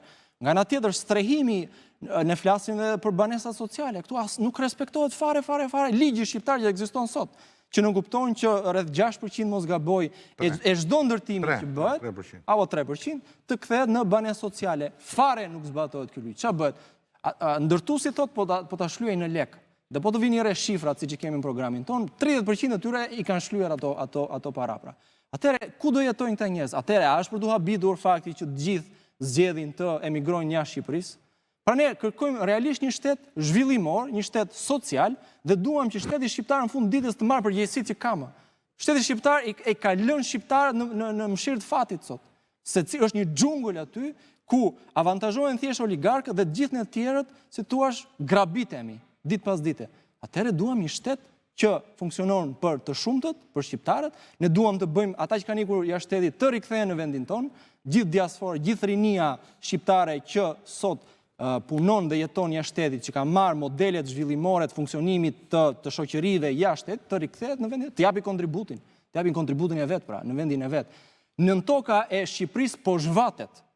Nafta, kromi, bakri, të gjitha janë kthyer në koncesione, kompanive dikur i kishin oligarkët ventas, tani kanë kompanitë private, kryesisht turke edhe kinezja që ka Bankersin, dhe nuk paguajnë asnjë taks. 20 vjet që shpallin fitimin zero dhe nuk paguajnë taksa në shtetin shqiptar. Monopolet të kromit, monopolet të bakrit, ato janë pasuri që na përkasin të gjithë më. Në radhë parë u takojnë atyre minatorëve të Bulqizës, atyre naftarëve të Ballçit që jetojnë si në mesjet dhe që vdesin nëpër galeri. Dhe po zhvatet pasuria. Nëse këtu nuk ndërhyjmë shteti, atëherë nuk ka. Ne nuk jemi kundër ekonomisë tregut, absolutisht jo. Nuk jemi kundër konkurrencës së lirë në treg, po kjo nuk është konkurrenca e lirë. Kjo është monopolizimi i tregut në gjithnjë më pak duar. Është një indulgjencë ta jep ai që ka pushtetin dhe thot është ky tregu mbreti me aristokratët. Në fakt don në sistemin feudal francez aty lindi, i jepej për shembull monopoli i Kripës, ose monopoli i vajgurit, i jepej një aristokrati. Dhe ai mblidhte, e kishte ai, i mblidhte të ardhurat nga... Gjithë bujgroprit i fuste të impun, dhe merte pjesën e vetë. Do na ngjallet Robin Hood. Publicitet dhe do rikthehemi të flasim sërish për të njëjtën temë. A do ketë rotacion apo jo në 11 maj dhe kush i fiton zgjedhjet e ardhshme elektorale. Rikthehemi sërish në transmetim të drejt për drejt, jemi duke folur për zgjedhjet e 11 majit. Aulon, cili është elementi kryesor i programit tuaj? Çfarë do jetë ndryshimi i parë që do bëni? Shiko, unë do të flasë për pjesën e programit që kam shkruar unë personalisht, bashkë me kolegët e mi. Unë jam marrë konkretisht me çështjen e shpopullimit të Shqipërisë, që mendoj që është kauza e të gjithë kauzave. Pra çështja e shpopullimit dhe jo ripopullimi i Shqipërisë, sepse është një koncept i gabuar dhe kam luftuar domethënë edhe me zotin Berisha në këtë koncept, sepse unë gjykoj që është imperativ i kohës riaktësimi i shqiptarëve. Termi ripopullim i Shqipërisë ka të bëjë me njerëz që do na vinë ne nga jashtë brenda, siç është kampi refugjatëve në Gjadër, ku i kemi dhënë ekstraterritorialitet Italisë, në asnjë marrëveshje ndërkombëtare, me aq sa kam lexuar, kam pyet shumë juristë të rëndësishëm, ne nuk mund t'i japim ekstraterritorialitet një shteti tjetër përveç se kur japim një ambasadë apo një konsulat e cila është reciproke nga dyja palët. Dhe ky nuk është plani i vetëm që Shqipëria të kthehet në një kamp refugjatës, siç është Gjadri apo Kakariçi në këtë rast. Mendohet që të bëhet një tjetër në Seman, në Fier, dhe e ardhmja e Shqipërisë, po. Nga kush? Shumë shtete, me të thënë drejtën, janë interesuar për këtë marrëveshje. Se mu nuk më frikson marrëveshja Rama Meloni, por më frikson precedenti rrezikshëm që vendoset nga kjo marrëveshje. Për shembull, kemi kryeministrin bavarez, i cili tha që jam shumë interesuar për këtë marrëveshje për të sjellë dhe unë refugjat të palishëm në Shqipëri. Një. Kemi kryeministrin e Britanisë Madhe, që i del kosto më lirë se sa t'i çojnë Ruanda, që t'i sjellë në Shqipëri. Dhe pikpyetja jonë e madhe është, a do kthehet Shqipëria në një kamp masim refugjatësh? Prandaj këtë pyetje ne e shtrojmë çdo ditë dhe unë mendoj që nuk duhet të themi ripopullim i Shqipërisë, do të themi riaktësim. Ashtu siç ndodhi në vitet optimiste të Shqipërisë. Po si mund ta bësh këtë domun, sepse njerëzit janë të lirë. Janë të lirë. Do ta them. Jo, unë gjykoj që kjo Shqipëri për një jetë më të mirë kudo. Unë gjykoj që kjo qeveri po ja përmbush të gjitha kushtet shqiptarëve që t'i largojnë nga vendi. Në fakt do të bëj një ndërhyrje fare për ta. Patjetër. Se po shikoja këto për regjistrimin në KQZ. Edhe po shikoja shtetet ku nga merrnin pjesë. Më shumë. Dhe mund të ishin shqiptarë nga 150 shtete, po kur pash deri dhe në ishullin e Shën Helenës, që është donë më afër polit të jugut se sa Afrikës së jugut, thash tonë. Jo, shqiptarët janë kudo. Dhe jo pak, po 200 veta të regjistruar. Patjetër, shqiptarët. Pa aty e ka gjetur jetën, si do ta bësh ti atë donë? Unë po them për këtë, Si do ta bësh ti atë që të mundohet qeveria që t'i largoj. Shiko, zoti Babaramo, unë kam bërë një tur nëpër Shqipëri dhe këto që po i them, nuk i them nga vetja ime. Atë program që e kam shkruar me përgjegjësi bashkë me kolegët e mi dhe i kam propozuar Sali Berishës që të krijohet Ministria e Familjes. Është imperativ i kohës. Ministria e Familjes sipas modelit hungarez, sipas modelit grek, janë modelet më të mira se si shqiptarët duhet të riaktësohen në Shqipëri. Kam qenë në 17 qytete të Shqipërisë ku kam bërë takime me ato njerëz që kanë mbet aty. Në orën 4 mbasditën Cerrik kishte më shumë qenë se sa njerëz që e kam pa me sytë e mi. Në Burrel kam takuar një grua e cila shpërfaqi dramën e shqiptarëve. Ajo qante dhe tha, i kam përcjell 2 djemë, tha, në Angli, me gomone dhe me kamion. Kishte marrë 30.000 pound borxh. Dhe nuk kam problem, tha, se si do laj 30.000 pound. Kam problem se çunat e mi po punojnë në shtëpia Bari dhe ardhmja tyre do jetë burgu, nuk do jetë prosperiteti dhe zhvillimi i jetës tyre në emigrim. Pra unë po flas me këta njerëz, për këta njerëz të cilët i kanë detyruar të ikin nga Shqipëria. Çka ke kuptuar? Mos është më shumë dhe një efekt amoku, një efekt psikologjik, amoku është një Jo, kjo është një një ndjesi e turmës që gjitha kërkon të largohet. Unë mendoj që kjo është një agjendë e pasur për shpopullimin e Shqipërisë. Gjithashtu kemi kërkuar që të ngrihet një komision hetimor parlamentar për vënien para përgjegjësisë të gjithë autorëve të genocidit që i kanë bërë shqiptarëve në kohën e term pak i rënd genocid. Kjo është genocid për zënja e shqiptarëve duke i gërti prona, duke i heq vijën e ujit, sepse i kemi arritë te vija ujit. Koncepti vijës ujit është një koncept mesjetar dhe këtu po diskutojmë na more ujin, s'na more ujin. Ora këto janë debate cilat i vjen dot një Amerikani, një Hollandezi, një Gjermani, një Italiani kur i ngjon në Shqipëri. Këtu ka arrit debatin në Shqipëri. Pra, më hoqe vinë e ujit, më more tokën, më grabite pronën, më prisha avllinë e shtëpisë. Këto janë debate të cilat nuk bëhen në shtetet të Europës perëndimore. Atje bëhet çohen protesta që se pritet një pemë. Jo për t'i prerë vinë e ujit, s'kemi ujë, s'kemi drita, edhe na grabite pronën. Prandaj unë gjykoj që ata që nuk e shikojnë si agent të pastër për shpopullimin e Shqipërisë, mendoj që janë duke gënjur veten, ose janë hipokrit, ose pastaj kalojmë në terma të tjerë që unë s'du t'i them këtu sot. Prandaj, ngritja e Ministrisë Familjes është çështje e të gjithë çështjeve. Ministria e Familjes gjithashtu do të mbrojë prindin shqiptar, i cili është në një agresion të jashtëzakonshëm. Nuk quhet më mami dhe babi, po quhet prindi 1 dhe prindi 2. Dhe këtë unë si aulon dhe shumë njerëz tjerë, të cilët janë konservator, e refuzojmë. Këtë e dha përgjigje në Shtetet Bashkuara të Amerikës, që po shkonte drejt një satanizmi, drejt një vije të palogjikshme, që edhe forcat caktuara në Shqipëri e kanë përqafuar, prandaj unë gjykoj që ne duhet kemi 3 shtylla kryesore: besimin në Zot, familjen dhe kombin. Në rast se ne i përqafojmë këto gjëra, pa diskutim që do vi dhe rotacioni. Okej, Kulluri? Përzgjedhjen. Cilat janë nuancat tuaja në program? Cilat janë 2-3 argumentat tuaja kryesore në program? Spari, me qenë se ne kemi në fokus çështjen e përfaqësimit dhe çështjen e lirisë, ne mendojmë që gjithë betejë fillon nga reforma kushtetuese. Ne do i kthejmë parlamentit fuqinë që i takon për të kontrolluar qeverinë dhe jo qeveria të kontrollojë parlamentin. Tu është shtrëmbruar sistemi kushtetues demokratik. 1.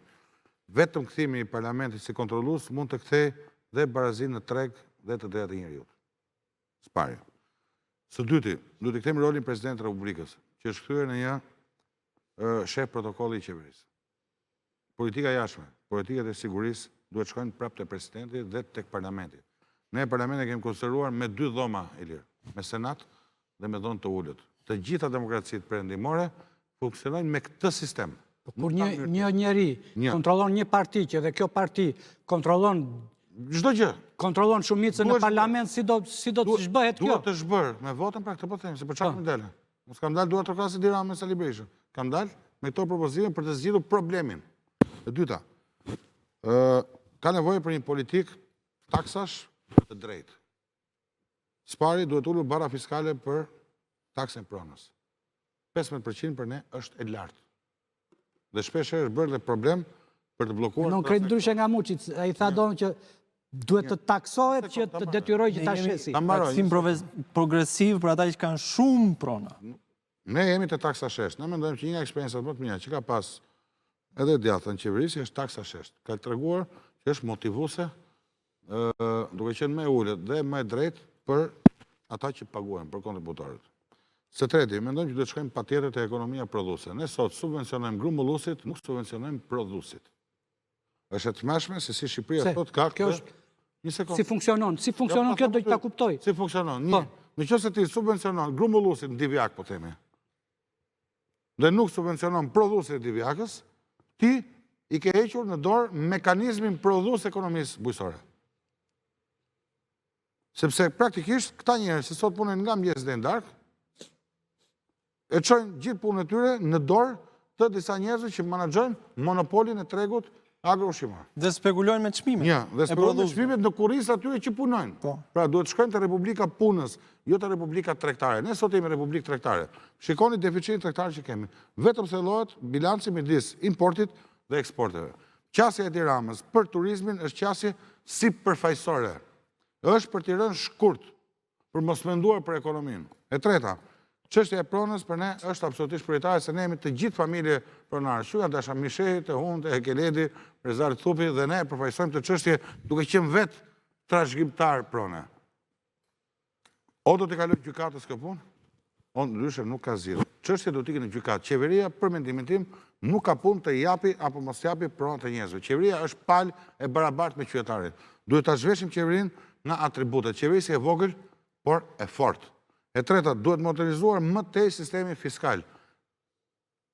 Duhet jetë këshilltar i tatimeve, agentit tatimor. Nuk mund të jetë vetëm kontrollor. Ama kur të kontrollojë, duhet jetë i ashpër.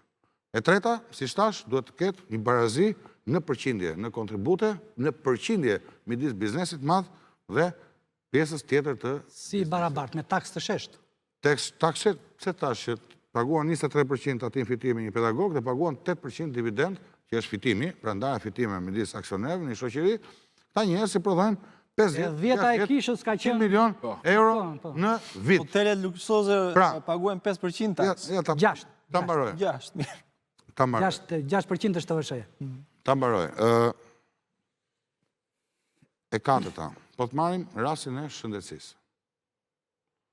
Ne sot paguajmë 3 herë ose 4 herë për të marrë kujdes shëndetësor. Paguajmë sigurime, paguajmë bakshish, paguajmë dhe në privat sepse sistemi publik nuk funksionon. Po të marrë një gjë që e kemi angazhim shumë të fortë. Duhet të shikuar mënyra se si buxhetohet shëndetësia, si bën investimet. Këtu investohet për ushqimin e spitaleve, për pacient, ku nuk ka pacient në spital. Në spitalin e Përmetit, me shumë mundësi shtrohet një herë në javë. Racionet e ushqimit shkojnë për 40 shtrete. Kjo është qesharake. Ti, kur laçin e ke 20 minuta me makinë nga trauma, dhe nga qësutëja, se për fatë mirë u bë dhe unaza madhe, më në fund mas 250 vjetër, që ka vdek Gjon Kastrioti, u bë më në fund, ti shkon blen skanera, eko, pa fund. Ndërkohë që nuk ke mjek specializuar. Këtu shpërdorohet paraja në mënyrën më idioteske të mundshme i lirë. Hidhen miliarda kot dhe nuk mban një përgjithësi. Këtu bëhen rrugë në për komuna kur s'ka njerëz, si thot ky zotëria. Dhe aty ku ka zhvillim, ka turizëm, nuk investohet asnjë lek. Dhe mbi të gjitha, reforma territoriale është emergjencë. Ne jemi për të paktën 105-106 bashki dhe komuna, jo sa shkanë qenë, po patjetër duhet riparë. Nuk mundet që sot krahina e Novoselës, po themi, Myzeqia Vlorës, të ketë një antar këshilli bashkiak dhe të vendosin 33 të tjerë, që nuk janë nga Novosela, se çdo bëhet Novosela. Çdo më thënë kjo bashkia e Shkodër, kanë fut duka gjinin e gjithë rrethinat, jo më zotëni, bashkia e Shkodër duhet të jetë qyteti i Shkodrës. Komunat duhet kthehen aty ku ishin, në mos aq sa ishin, të paktën gjysmë atyre. Ç'është kjo bashkia Tepelen? Fillon nga Progonati e mbaron deri në Dragot. Nuk është bashki, është komitet ekzekutiv. Sepse kjo i ka larguar qytetarët nga qeverisja. Në niveli bazë i qeverisjes, ku ata përballen me shërbime publike bazike, është bashkia dhe komuna. Pse e themi këtë? Por të marrë rastin e miku tim, hap një kompani vitin 2009, dhe po më dëgjon sot. Ka marrë vetëm bashki dhe komuna, ka fituar me të drejtë, pas një ankesë, 12 tendera për 4 vite. Qyku është bërë reforma territoriale, që Edi Rama dhe 51 kryetarët e komitetit ekzekutive kanë ardhur fuqi, 0 tendera e njëjta kompani. Nuk shpërndahet më paraja publike, se dhe tenderat vendosin një farë drejtësie në treg, sepse operatorët privati bëjnë. E shikoni kush i fiton? Ku ka qenë Edi Rama, kryetari i bashkisë, janë 3 kompani i fitonin, me rotacion. Njëri, tjetër, 3 veta kanë qenë. I njohin gjithë. Po si ka mundësi, more? 3 kompani fitonin gjithë tenderet atu. E dini ju që tenderet e pastrimit Tepeleni vendosë kryej Tirana? S'po i them emrat e kryetarit të bashkisë, rrezik po na dëgjon ai. Ç'është kjo punë? Ç'është kjo punë që ky ka 51 komitet ekzekutiv? Dhe çfarë bën? Thret kryetarit të bashkive, më fal që ta them, këta hajvante PD-s që shkojnë takim, do mban fjali me kryeministri, disa njerëz që janë zgjedhur në mënyrë drejt për drejt, kur ky është zgjedhur në mënyrë jo të drejt për drejt në parlamentit, ç'pun ka kryeministri trasi kryetarin e bashkisë, që është përfaqësuesi i komitetit ti, i zgjedhur me vot, ku vendimet i kalon në këshill bashkiak. Ç'pun ka kryeministri trasi kryetarin e bashkisë me Malian, mbledhet ti kërkojë llogari. Dhe presidenti i Amerikës thret guvernatorët e 50 shteteve, nuk është e thonë ajo. Edhe presidenti i Amerikës. Për çfarë? Për politikat federale. Edhe një herë, jo politikat lokale. Po, për politikat federale. Edhe një herë. Nuk ka asnjë shans. Kryeministri i asnjë vendi të sjellë, të thrasë, të japi komanda, të japi udhëzimin politike dhe shpërndaj fondet, kryeministri me një kryetar komune më të vogël në Pulja, sepse është i zgjedhur drejt për drejt i lirë. Nuk është i deleguar. Se ku gjen ky kurajon? Ku gjen ky kurajon? Që një njeri në Tiranë drejton 1 milion banor. E di që kryetari i bashkisë sot drejton si xhiri kot gjithë ditën? As leje për dritare nuk kanë më. Edhe certifikatat kanë luani në Albania. Di çfarë bën kryetari i bashkisë lagjistime? Që unë kam mik. S'ka asgjë në dorë, dhe rri përballet për ditë me qytetarët dhe nuk ka çfarë tu shërbej. S'ka gjë në dorë më. Administratori i bashkisë i qendrës Orikomit, po themi, administrative, s'ka asgjë në dorë. Apo i Novoselës, apo një ish komune tjetër të madhe. Çka ka në dorë ky? Investime s'ka. As arsim, as shëndetësi ato që jep ligji, as të rrugë, as sujtjes, as gjë tjetër. Leje ndërtimi sjep. Ç'a bën ky njeriu? Digjë ti? Qa bën ky? Dhe qa bën? Jo vetë që duen shtuar numri bashkive për të përfaqësuar komitetet në aktivitete tradicionale, ekonomike, lidhje të gjakut, historike, mbi gjitha, duhet të rishpërndar qarqet. Ne do të kalojmë me 4 ose 5 rajone. Këtë reformë bëri Slovenia. Një vend me 2 milion gjysmë banor nuk mund të ketë 12 qarqe disfunksionale. Qa punë bëjnë qarqe? Sot diti majnë e lek për kadastra për të falsifikuar një vërtetim prone për gjendjen juridike. Këtë punë bëjnë. Ku është qarku? Digjen, njeh një kryetar qarku ti? Unë njëri kohë njihja të gjithë. Se rakordonin politikat ekonomike dhe sociale të qarkut. Përveç si kanë bërë qarqe ta kapësh veshin nga ekran tjetrin, që më po të marrë shembull. Ti do të shkosh 30 minuta nga Gjirokastra në Saran. Nga Vlora në Saran do 2 orë. Qa kuptimi ka kjo? Pra brenda qarku ti do 2 orë gjysmë makinë, se tani na kanë dhënë mali. Sepse e shikon si një litoralin, bregun e shikon si një njësi të përbashkët zhvillimi. Duhet ketë një rajon të jugut, jug perëndimit, për mendimin tim.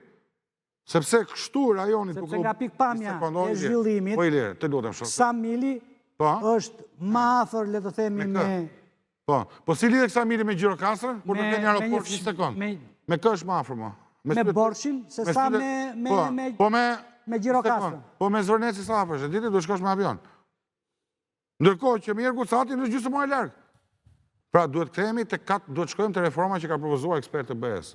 Të shtohet numri bashkive dhe të ullet numri i rajoneve. Sepse politikat rajonale edhe si pas direktive të BE-s dhe si pas traditës BE-s duhet jenë në të atila që të përfshin ato rajone që afërsi me njëra tjetrën dhe geografike dhe kulturore dhe jo t'i qash dhe t'i bësh të parëndësishme dhe të pafuqishme. Po të marë Kurveleshin. Qa bërjen për Hoxha? Kurvelesh, Martanesh, Mirdit. 3 rajone që kishte frikë se mos e rëzonit, i ndau në 4 rrethet ndryshme. Martaneshi sot është me Burelin, me Dibrën, me Elbasanin, me Tiranën dhe nuk lidhen dot me rrugë me një tjetrin. Një ta gjë ke Kurveleshin. Kurveleshin kanë coptuar një pjesë me Gjirokastrën, se e dia i më mirë, një pjesë me Vlorën, një pjesë me Tepelenën. Pra, një komunitet që është zemra e Labërisë ka dhe Saranda. E ka dhe Saranda. Rrezik mos kapni se ka dhe Saranda. Pra, çka kanë bërë? Që kanë bërë me Mirditën, një pjesë e kaluan me Dibrën, një pjesë me Mirditën, një pjesë me Matit. Edhe Pukën, Mirditën. Po, Vazhdo, po, do në përqin të sakë, do në geografik. Një pjesë, copa i kanë për gjitha. Tani, jo, thot për Krajina që... Kula, kur ne themi në Vlorë, që jam nga Kurveleshi, nuk thua do të jam nga Lumi Vlorës. Sa i që është nga Kuq, është nga Kurveleshi, nuk është nga Lumi Vlorës. Nga Lumi Vlorës, jam unë, që jam nga Smoktita, nip, nuk është ai. E kanë bërë copash, 3 palë. Një këtej, një andej, nuk lidhen dot me njëri tjetrin. Shëqyrë bërë një rrugë. Qa ndot tjetër? Kur ka barazi, ka bërë 17 rrugë Labërisë o burë, dhe nuk ka bërë rrugë veri 12 vjetë. Pse? Sepse kur nuk funksionon sistemi i shpërndarjes së investime në princip, në bazë rajonale, kryeministri bën çfarë do qefi. Tani, në Vlorë vjen nga Lema Vlorë, vjen nga Mallakastra në Vlorë, u bë rruga e re deri në Vllahin, vjen nga Tepelena, vjen nga Qeparoj, 4 rrugë. Më thuaj ti një rrugë që ka bërë Zotnia Shëngjesh, përveç atyre që është bërë në Koton, apo në Malësitë e Libraçit. 0. Panon, cilat janë elementet kryesore të programit tuaj? Se thash dhe më përpara, dhe me thënë, ideja kryesore është e asaj që ne po përpiqemi që të ndërtojmë, apo asaj që ne mendojmë se duhet ndërtuar është bazohet në një koncept shumë thjesht. Janë 2 konceptet bazë që është shteti dhe pushteti, të cilat janë kundërvalente të njëra tjetrës. Kur shteti është i fortë, pushteti është i dobët, dhe kur pushteti është i fortë, shteti është i dobët. Aktualisht është ndërtuar një model politik i cili ka ushqyer pikërisht ndërtimin e pushteteve të forta, dhe kush është pushteti dhe kush është shteti për ta ndarë dhe për qytetarin. Shteti janë institucionet, janë ligjet, janë rregullat. Pushteti është Edi Rama, Taulant Balla, Elisa Spiropali, Erion Velia etj. Pra janë individët. Këta janë pushteti. Kur institucionet janë të forta, individët janë të dobët. Kur individët janë të fortë, siç ndodh në rastin e Shqipërisë, institucionet janë të dobta. Sot ne kemi individ të fortë dhe institucionet të dobta. Kemi një parlament të dobët, i cili është i gjithë nën diktatin personal të kryeministrit. Kemi president të dobët, i cili është nën diktatin personal të kryeministrit. Kemi çdo institucion funksional, ekzekutiv, nën diktatin personal, jashtë kontrollit të ligjit, vetëm nën diktatin personal të kryeministrit. Çfarë ka sjellë kjo deri më sot? Për të kuptuar këtë dhe pastaj do kuptojmë dhe zgjidhjen. Kjo ka sjellë që çdo sektor publik, duke filluar nga ekonomia, arsimi, shëndetësia, drejtësia, të gjitha kanë krijuar një farë konizimi, një farë piramide, e cila kulmon dhe ka nga një pronar për çdo sektor. Ekonomia në ndarjen e saj është ndarë sipas atyre që ne i quajmë ne sot oligark në gjuhën e përditshme. Pra, njëri ka kapur naftën, tjetri ka kapur bregdetin, tjetri ka kapur ndërtimin, 5 kanë kapur tenderat, pra çdo gjë ka ardhur e tillë. Kush është burimi i kësaj? Burimi i kësaj është fakti që kur pushteti prevalon mbi shtetin, çdo gjë ndërtohet në interes të pushtetit. Nëse do të duam të fillojmë një revolucion politik, siç e konceptojmë që do të jenë zgjedhjet e 2025-s, duhet pikërisht duke shembur këtë model, modelin e pushtetit. Dhe si shembet modeli i pushtetit? Duke i hequr të gjitha mekanizmat që i japin sot këtë pushtet që ka këtyre individëve. Fillon që nga listat e hapura. Pse u prezantua në 2008 në lista e mbyllur? Pikërisht që kryetarët e partive të kishin pushtet mjaftueshëm mbi parlamentin dhe nëpërmjet parlamentit kontrollojnë gjithë jetën politike. Pse e kanë sot pushtetin? Sepse në listë renditjen ja u vën ata. Pra, unë dua që Ervini të jetë i dyti sepse është servili im. Ndërsa dua që Auloni të jetë i fundit sepse nuk është servili im. Dhe mos jetë fare, se i Dhe fundit mos jetë fare. Dhe e nxjerr fare. Heqja e këtij pushteti e dobëson kryeministrin. Absolut. E dobëson kryetarin e partisë. Kë forcon? Forcon qytetarin. Nëse ai jep votën që Ervini apo Auloni, kush do shkojnë në parlament, e zgjedh qytetari, atëherë fiton Auloni. Nuk fiton me Ervini. Pikërisht kjo çfarë do bëj? Por humb do të bëj që kryetari i partisë, pa në humb kryetari. Kryetari i partisë ketë pak pushtet. Dhe kjo është një gjë e mirë. Do të sjell më mbrapa, pastaj të gjithë ato pasojat të cilat do të rregullojnë më mbrapa, gjithë pasojat që ka prodhuar të pushtet absolut. Ekonomia.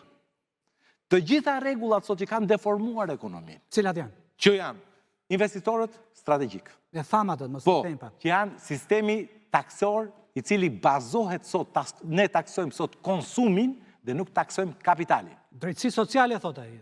Kush fiton më shumë, paguan më shumë, thot. Atere, paga është konsum. Po ta shikosh, progresionin e ka te paga, e ka te ne. Kapitalin e ke 15% flet. S'ka progres në kapitali. Fito 500 milion euro ti. 15% e ke, sa ai që fiton 500.000 lek. Këtu s'ka. Tek paga, paga është konsum. Paga, sa do i lartë qoftë, është konsum e gjitha. Dhe ky është një deformim i cili ka ardhur për shkak të përdorimit të pushtetit për interesin personal të atyre individëve. Kjo është e parë. Të gjitha ligjet klienteliste, të cilat kanë shërbyer për fuqizimin e 2-3 individëve. Për të marrë pronën e shqiptarëve, për të marrë paratë dhe për të përdorur paratë e shqiptarëve. Të gjitha këto kanë ardhur për shkak të gjë, jo sepse deputetët nuk e kanë kuptuar. Të gjithë e kanë kuptuar. Të gjithë janë të vetëdijshëm që çdo ligj që kalon, që është klientelist, ja bën mua dhe e kuptojnë që të gjithë, por nuk e kundërshtojnë tot. Duke i kthyer pushtetin deputetit, duke i kthyer pushtetin e popullit deputetit, ti do të kesh pastaj një pushtet balancuar. Dhe kjo do të prodhojë dhe ato që quhet check and balance në totalin e pushtetit. Rregullon vetë sistemin dhe ekonominë. Ku do të fillojë të autorregullohet sistemi. Pra ne do të kemi kërkesë llogarie mbi individin. Çfarë do prodhoj kjo? Një gjë e mirë që do prodhoj kjo është qeveri të dobta. Demokracia dhe stabiliteti janë dy vlera të cilat shpesh përplasen me njëra tjetrën. O do keshin qeveri të fortë dhe të stabilizuar, që ri 4 vjet, 8 vjet. Kjo është në teori, por në Shqipëri nuk ka qenë ky rrezik, se për shembull kemi pasur sistem deri në 2008-ën, kishim sistem kryesisht magjoritar. Dhe pavarësisht se deputeti ishte i fortë, prapë nuk e vinin në rrezik qeverin. Deputet kundër Berishës, se vinin nga majoritari. A bravo, vinin. Pra, çfarë ndodh? Kush del sot? Asnjë. Sa më i dobët jetë krym, sa më i fortë, sa më i madh jetë stabiliteti, aq më dobët është demokracia. Sa më e fortë jetë demokracia, aq më e pastabilizuar është qeveria. Aq më i dobët është kryeministri. Por është individi më i fortë. Është institucioni më i fortë. Dhe individi. Institucioni, drejtori i policisë, drejtori i spitalit, drejtori i AZBR-s, ku diun, të gjitha këto institucionet nuk e kanë më syrin te kryeministri, e kanë syrin te ligji. Pra, nuk ju intereson shumë, nuk tremben nga kryeministri, tremben nga ligji. Dhe gjitha kjo burimin fillestar të saj e ka te fakti që kujt i takon pushteti? A i takon kryetarit partisë apo i takon popullit? Nëse e merr populli, çdo gjë shkon në funksion të popullit. Dhe kjo do të çlirojë pastaj edhe ekonominë.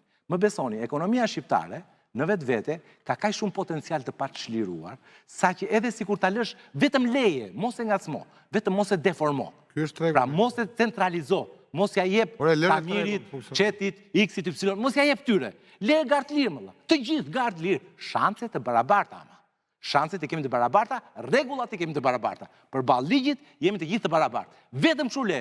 Mos i basi ndryshim, nuk ka nevojë fare për ndryshim. Vetëm le të çlirohet dhe më besoni që potenciali ekonomik shqiptar do të kalojë nga një rritje anemike që kemi pasur ne 3%. Se ky është problemi që kemi kryesor. Jo, s'është rritje po. 3% nuk është rritje për shkak se jemi 0. Ne do të synojmë dhe unë besoj shumë që me shirimin e potencialit, edhe potencialit produs, që thotë Vini. Po patjetër. Po pse s'vjen potencial produkt? Pse nuk ka kapacitet? Kanë qenë të zgjuar shqiptarët. Nuk e kemi kuptuar. Tani e kuptuam. Ne jemi të zgjuar, e kuptuam. Jo, nuk ka kushte. Nuk investohet në këtë shtet 10, 15, 20 milion euro sa çdo investimi i kapitalit produs. Po, mund të investosh në resorte. Kjo është një gjë e mirë. Apo në deg të tjera të cilat kërkojnë më pak investime dhe që fitojnë dhe kthejnë dhe fitime shumë të mëdha. Aty po, kapital produs nuk të investon ai. S'është budalla e investitorit. Në një shtet të tillë, ku korrupsioni është në nivel maksimal, pushteti është mbi shtetin, institucionet janë të dobta dhe individët janë të fortë, ai thotë jo zotri, po zgjedh një vend tjetër ku të investoj unë. Sepse vende për të investuar ka sa të haqend ky planet. Më kupton? Pra ne duhet të bëhemi kompetitiv. Po pse je kaq skeptik? Tu deri familja Trump po vjen po investon. Po pra, të kuptoj vëlla jo. Po do ta flasim një ditë tjetër këtë muhabet. Problemi është që në qoftë se ne do duam që të jemi një vend kompetitiv për të shliruar potencialet, kapacitetet që ka sot ekonomia shqiptare të pa shliruar, që ka mbajtur pikërisht për shkak të deformimit, do të duhet të ndryshojmë rregullat e lojës. Dhe rregullat e lojës ndryshojnë me një revolucion apokaliptik, tektonik politik. Jo me remetime këtu, bë këtë ligjin këtu, jo. Ta kthesh përmbys këtë gjë. Jo, për ta plotësuar Jo, dhe ka Redi. Të gjithë tu janë partizan të laissez-faire, të tregut donë është dora e padukshme e tregut që të zgjidh gjithçka. Juve të lëvizjes bashkë më duket se jeni më për një shtet shumë më të fortë. Padyshim, jo, ne jemi, unë e thash, qasjen tonë sa i përket rolit që duhet marrë shteti, po me qenë se këtu u zhvillua një diskutim sa i përket dhe sistemit zgjedhor. Me një fjalë, unë dua edhe për hir debatit, ta kundërshtojnë çik si qasje, sepse unë jam i pari në listën e Tiranës, lista e mbyllur. Dhe unë jam i pari në listën e hapur, jo se jam ready. Po sepse unë, ose të letë themi, Këshilli Koordinues i Lëvizjes Bashkë përbëhet nga 55 antarë, të cilët janë zgjedhur nga Kongresi i Lëvizjes Bashkë, ka zgjedhur 55 antarë, të cilët më votuan, unë konkurova për të zgjedhur. Ç'dua të them me këtë? Nëse ka demokraci të brendshme një parti moderne sot në gjithë botën, atëherë ky është problem fare thjesht që zgjidhet. Pra unë konkurova me tjerë, u zgjodha unë, konkuroi Arlindi i dytë, u zgjodha ai, konkuroi Bora e tretë, u zgjodha ajo. Ky është modeli që... Në fakt, po, çfarë kuptimi kanë të tjerët në listë? Ku që s'kanë asnjë shans dalin, kandidojnë kot, po punojnë për ty. Si s'kanë asnjë shans? Pjesa tjetër e listës punojnë për ty. Që s'do më thuash do merrnin 16 deputet Tiranë pas sa ligjëm. Atëherë, çfarë përfaqësoj unë? Unë nuk përfaqësoj Redin tek lista e Tiranës. Unë kam barën të përfaqësoj vizionin e Lëvizjes Bashkë në parlament. Kjo, cili është vizioni i Lëvizjes Bashkë, si i qasim ne elektoratit, është programi ynë politik. Unë atë program duhet të mbroj dhe për atë duhet të luftoj në parlamentin shqiptar. Nëse ne e kthejmë lojën politike si një garë jo partish, me një vizion, me një botkuptim, me një qasje që paraqesin elektoratit, po si garë individësh, atëherë këtu nuk bëhet fjalë për parti. Ne po i bëjmë të dyja, edhe vizionin dhe garën individëve. Nëse garojmë si do t'ja ishi këmbëtarë, dakor? Fudet edhe Dashi, edhe Luani, edhe Ujku i Cërrikut, edhe Dashi i PD-s, Dashi i PS-s, dhe Luani i Shkodrës. Ujkun mund ta keni ju, se ne s'kemi.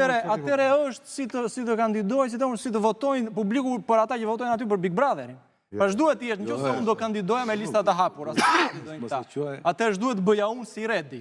E para, duhet të shqetësohesha, duhet të kurohesha në çik më mirë, duhet visha një xhaketë bukur kur dilja në emisione, duhet mbillja flokët, duhet të dilja në të gjitha emisionet e mbasdites, të qaja hallet e grave, të burrave, të fëmijëve, të veja në gjitha emisionet e kulinarisë, që kur më shohin në visat aty thonë, uja, doli ky çuni mirë që rumbulla kosërët. Kur shkoja në studio televizive, mos përmendja asnjëherë emra oligarkësh, sepse shkel në cakau aty, janë ca interesa. Atëherë mua më duhet si individ të ekspozohen maksimalisht, po kjo nuk është serioze.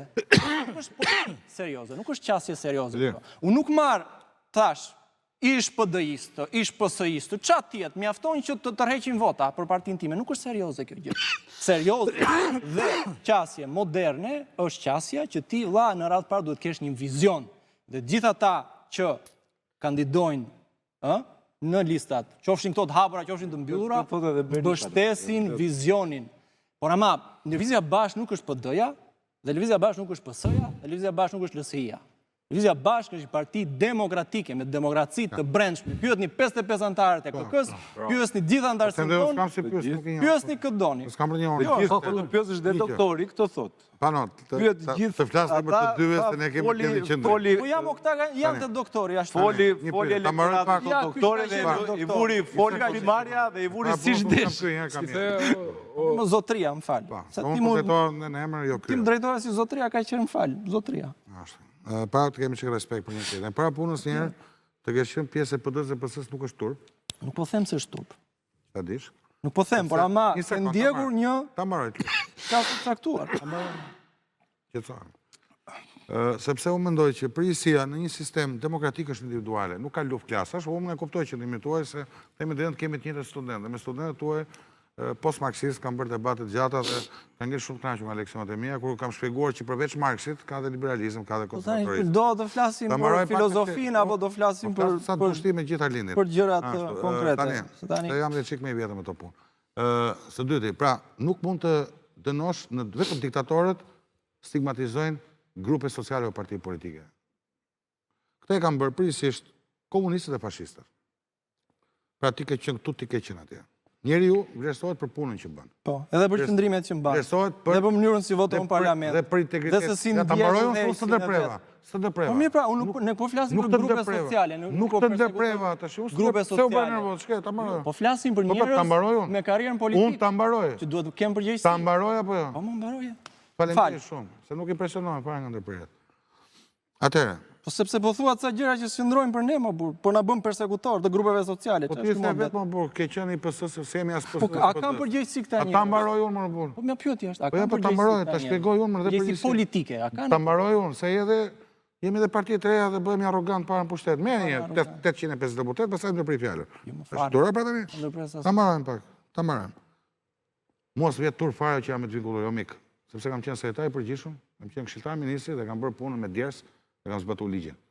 Ty që s'kam provuar në herë, nuk e di se a do korruptohesh apo jo nesër.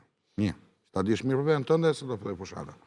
Dhe kjo më bën krenar, nuk më vjen turp. Dhe dyta, kam bërë një betejë brenda Partisë Demokratike, nuk kam bërë me llafe, kam bërë duke përballur me Sali Berishën, me Lul Bashën dhe me shumë kolegë mit, që sot dhe s'flas për këto principe, për të modernizuar një parti politike.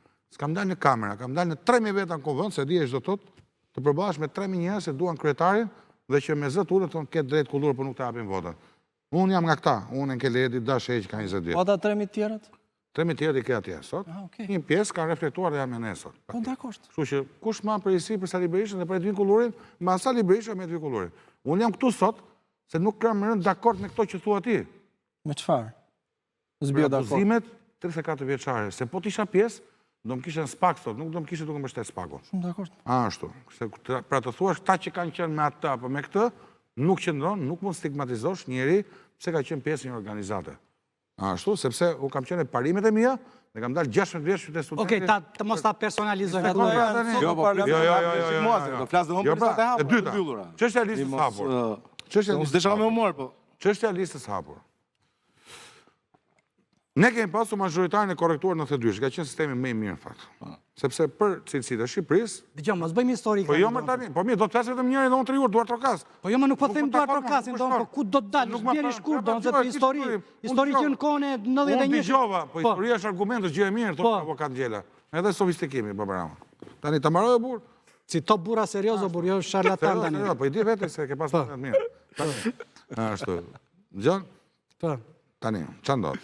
Ti do kesh o garë majoritar me korektim proporcional, o do kesh proporcional me listat hapura, o partit demokratike. Zotëria thotë që ne kemi partit demokratike. Shumë mirë. Po të gjithë ashtu. Po unë, të gjithë kështu thonë, po praktikisht nuk është kështu. Sepse, partit e mdhaja që janë parti masive, që ne nuk kemi do të akoma asë nga ne parti në kuptimin politik, E para punës nuk t'i pranon më njëherë. Nuk do ketë më parti tradicionale, po shkojnë të partive elektorale. Termi parti, pushtet, popull për mua ka rënë. Lista hapur garanton garën e barabartë midis antarëve të listës dhe antarëve të listës tjetër. Pra, me që se ti zgjedh midis Panos dhe Edvinit si subjekt, Nismës dhe Djathtas, po brenda këtyre, nuk ka të drejtë Pano thotë ju të gjithë do punoni për mua. Çfarë ndryshimi ka nga Rama dhe Berisha unë dhe Pano nëse shkojmë të parat në përqarqe? Unë kam hyrë në garë me 11 persona të tjerë në qarkun mbulor brenda një tjetrit. Pastaj kam hyrë në garë me ekipin tjetër. Ekipi tjetër, di çfarë janë? Janë sa të konsumuar, sa të lodhur, të emluar nga Rama dhe Berisha, që unë do ja them nesër popullit Vlorës.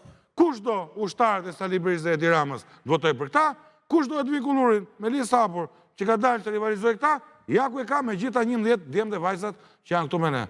Dhe unë kësaj do i qëndroj deri në fund me sistem, me listat të hapura, derisa të ndryshojmë sistemin. Kjo është më e hapura, kjo është më demokratike. Për ty është pyetja më konkrete, ç'ndodhi me Dashin? Dashi erdhi dhe iku vëlla se s'ram dakord se ne kemi listë hapur. Me listë hapur ai tha don ju pyeta. Tani të flas ju për listën e hapur dhe listën e mbyllur. Ju pyeta tha dhe më thanë që nuk japim garanci që ai që është i pari në listë nuk do japi dorëheqje nëse merr më pak vota. Ç'a bën? E lexova reagimin e zotit Sula sot. Jo. Jo, pash që kishte bërë një reagim, po për çfarë? Si s'do japi dorëheqje? Kush t'i japi dorëheqje? Smerë vota në listë. Më gjë. Le. Tani se Le më le se iku. Se ju e morët, që s'morët një telefon më. Më gjë këtu. Mori macja, okej, iku, vazhdo. Të kuptosh që jo, ne garojmë me listë hapur më, se ndoshta tjerët jam... Po mirë, dhe kjo është serioze tani të vësh vjerin, të parin, të vësh kurnatën. Shumë serioze. Do dalë se një kapur aty të kata. Tani po ta themë është bërë qisharak Sali Berisha me Edi Rama. Sali Berisha, vlla, dhe Edi Rama, Sali Berisha dhe Edi Rama e bën këtë model për të vendosur diktatin në parti. Dhe partit që garojnë me listat mbyllura ka një kryetar. Dhe të gjithë poshtë garojnë për ata. Të gjithë kanë marrë, quhen ata që quhen sklevrit politik. E ke parti, këta që janë me listat mbyllura kanë sa sklevër politik. Aman mos përmend kryetarin. Punojnë ata. Punojnë ata që të dalin këta, sepse këta janë oligarkët politik që qëndrojnë te listat e mbyllura. Këta duhet të rinë aty, nuk marrin asnjë votë, se di njëri se sa vota kanë. Por i ka vënë kryetari aty. Pse i ka vënë kryetari? Se janë më të bindurit e kryetarit. Këta janë më të bindurit e kryetarit. Këta janë ata që përçojnë frymën e kryetarit që firmos atë listën në fund. Dhe prandaj e duan listën e mbyllur. Pse e bëri Sali Berisha listën e mbyllur? Sepse do që të ketë besnik të vet. Pse e bën Edi Rama? Pikërisht për të marrë besnik të vet. Pse e bëjnë partitë e tjera? Për të çuar besnik të vet në parlament. Dhe ky është një model, nuk ka të rinj këtu. Nuk i quaj dot të rinj. I quaj vazhdim të së vjetrës. Pra të vjetrit e rinj. Të vjetrit e rinj ç'a bëjnë? Vendos kryetari. Kush do jeti pari, kush do jeti dyti dhe kush do punoj për Udhëheqësi jo kryetar. Dhe kush do punoj për kë. Pra ata sklevrit politik aty poshtë do punojnë, do marrin vota për këta oligarkët politik që rinë aty te lista mbyllur, që nuk e di njeri se sa vota kanë. Ky është sistemi i listave mbyllura. Faqen do pres. Janë destak elektoral. Sepse po kthehen në sekte politike, ku një individ ka gjithë pushtetin dhe gjithë pushteti është në funksion të një individi. Shikoj Edi Ramën, shikoj Sali Berishën, ku janë? Te lista e mbyllur aty. Dhe të gjithë ata që janë poshtë tyre, ç'a janë? Besnikët e tyre. Shikoj listën e Edi Ramës, i ka marrë gjithë besnikët e Tau Lantra, me Elis Piropale, ku diun, nga Skënderbeu te Ismail Qemali etj. Shikoj Sali Berishën, ka marrë gjithë besnikët e vet. Pse? Sepse këta do duhet ta kenë pushtetin. Kush e zgjidh këtë? Ne mendojmë se duhet ta zgjidhë populli.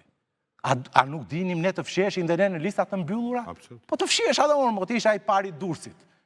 Ishim da dhe ne, ikte Tiku i pari i Vlorës, Endri i pari i Tiranës, unë i pari i Durrësit, fitonim dhe ne kështu. E i thonim këtyre skleverëve politik, punoni ju aty. Punoni ju. Në fakt do themi që unë do përfaqësoj vizionin e partisë etj, por në fakt, ajo që po ndodhi realisht është ata që janë poshtë do punojnë për mua. E dinim ne ta bëjmë. Ne jemi parti mo. Ne e bëjmë pikërisht sepse jemi kundër modelit. Unë kam në 2020 që punoj kundër këtij modeli. Kundër këtij modeli punoj. Që këtu mos ketë më parti politike të cilat shkojnë në ëndra për të ngritur në piedestal një individ. Mos të ketë më parti individësh. Që në 2020 kam punuar për këtë gjë. E kam çuar atë në parlament. Parti individësh është kjo e këtyre. Kush është parti? Unë po ngaroj me listë hapur. Unë jam me 37 të tjerë me listë hapur me gartë hapur. Do ta ndaj populli. Kush do ta çojë në parlament? Keni kapur të Dashi. Dashi nuk erdhi. Ku e pet Dashi? Hapë çka. Ku e ke parë? Ku e pet Dashi? Tuaj çaj u lidhi unë. Tani do të kuptosh një gjë. Jo vetëm Dashin, të kuptosh një gjë. Çdo demokrat, çdo socialist që mendon që Sali Berisha dhe Edi Rama ju kanë ngel Sali Berisha dhe Edi Rama nuk kanë qenë pushtet, nuk ka probleme me drejtsinë dhe mbështesin të gjithë drejtsinë e re, janë të mirë pritur, se unë do ta bëj bashkim, u s'dua të kam aty si virgjë. Të them shikoni mua, unë kam këtë kryetarin këtu, ky kryetarin këtu, po ky është kryetari legjendar që po na prin neve, na prin listës. Çikeni këto. O Ilire, di pse iku Dashi? Sa i kushuriri Elbasani, thoshte Musiki. E udhon dhe listë e mbyllur. Prandaj iku Dashi. Iku Dashi, e mori vesh. Kam 40 minuta që gjeni këto, ama pa zoti. Aulon, jeni në listë hapur. Po listë hapur, po ideja. Tani është kush bërtet më shumë. Dashi, e kam vetë Dashi. Domethënë se s'po e kuptoj domethënë këtë emision tani. e kanë me Është me të bërtitme. Okej, po ta marrin vesh domethënë. s'ke parë domun që edhe bërtitet Jo, ndonjëherë. dakord, po në rregull, unë mendoj që jemi çuna të rit, diskutojmë një dy gjëra, unë ngjova me vëmendje, çfarë sot tha ty, sklever, ku di unë që budalli që lloj-lloj Jo, sklever politik janë ata. Një sekond, lutem më burse të ngjova me vëmendje. Të ngjova dhe kam respekt. Po, Na le ta mbarojmë argument. Tani del Sali Berisha, se e marr vetëm me Sali Berishën. Sali Berisha, Edi Rama, Sali Berisha, Sali Berisha, Edi Rama. Nëse ky është refreni, okay, unë them jemi çuna të ri, hajde të themi ne gjë më burr nga vetja jon. Jo, Hajde të bim Sali Berisha. Po nuk ka problemi mos të. Okej, vazhdoni merruni me mua. Jo, po s'po me 4 vjet, këtë vend. Okej, më punë rregull. Po Aulon, një sekond. Po kë ke votu përpara? Ja t'ja them. Përpara kë ke votu? Kë ke votu përpara? Kë ke votu përpara? Unë që kam qenë PD, Po mirë, me që kam qenë aty, ma lër pak mua. Nuk shko ky më bet, a kupton? Aulon, vetëm një gjë do. Jo, të ndihmoj ty. Po mirë, Po lesën, s'ka nevojë për ndihmë ai. S'ka nevojë për ndihmë, leta. Jo, di pse? Se me që kemi qenë një parti të dy. Po jeni parti Unë po të të marrë një ndryshme. shembull, mikeshën tim Albana Vokshi, ka 20 vjet nuk është votu një ditë Parti Demokratike. Dhe është listë mbyllur. Alon tash vazhdo maj fjalime për demokracinë e Sali Jam do Berishës. maj fjalime për demokracinë, kisha fjalën se kjo se ka Je në listë hapur. Po patjetër listë hapur. Jam djali hapur, nuk jam djali mbyllur. Ka rrezik domun që bën një fushat don të luftosh me mullin të erës sepse Po pse po luftoj me mullit e erë? Gjithë jeta ime është opozitarizëm, por unë këtë gjë kam bërë për jetën time. As e shoh veten sklever. Tani këta që punojnë, domethënë këtu, këta po thonë që jemi sklever. Unë s'e kuptoj këtë logjikë më burr. Po, se s'ka dhënë shans. Kjo është Vetëm sklevrit nuk kishin shans. A do ta kemi shansin? Vetëm punonin dhe kishin shanse për të ecur për të progresuar. Ata që ishin sklever. E kupton se ku ndaheshin? Të lutem pra. Punonin dhe s'kishin asnjë shans. Fare. Mund të bësh leksion për sklever, se unë jam dashnori më i madh i lirisë, domethënë. A kupton? Për skleverit mos më flit fare. Tani un kam idealet e mia, i kam hyrë kësaj pune, më fal, i kam hyrë kësaj pune, pa ndershmëria jote qëndron në një pikë. I thu Sali Berishës je fut në listë mbyllur. Në rast se do ishte fut Sali Berisha në listë hapur, çfarë do thoje? Jo, të besnik të tjerët po punojnë për me nxjerr Sali Berishën, sepse do punojë gjithë partia për me nxjerr Sali Berishën. Nuk është ky argumenti, më fal. Nuk është ky argumenti. Ky është argumenti çau unë ke dhënë gomarë. Të lutem, po më kur ta marrojnë në listë mbyllur për total të gjithë ata që morën vot primare. Shumë mirë. Do merresh me primaret apo me topet e dashit? Me çfarë do merresh? Unë po merrem me demokracinë. Po çfarë demokracia më burr ti duke u marrë me dashin në burr. Me cilin dash? Me dash, po ti unë si e ka ai? Cilin dash? Të lutem. Ti ka të dashi. Po ti pra Jo te ka të dashi. Dashi. Jo, unë do të them Berisha. Berisha them. Ore shumë mirë. Berishën varen mua. Berisha. Varen mua edhe Po shikën Berishën, aty e ka. Kur të flesh gjumë vetë Berisha. Po lemër por ky është argument.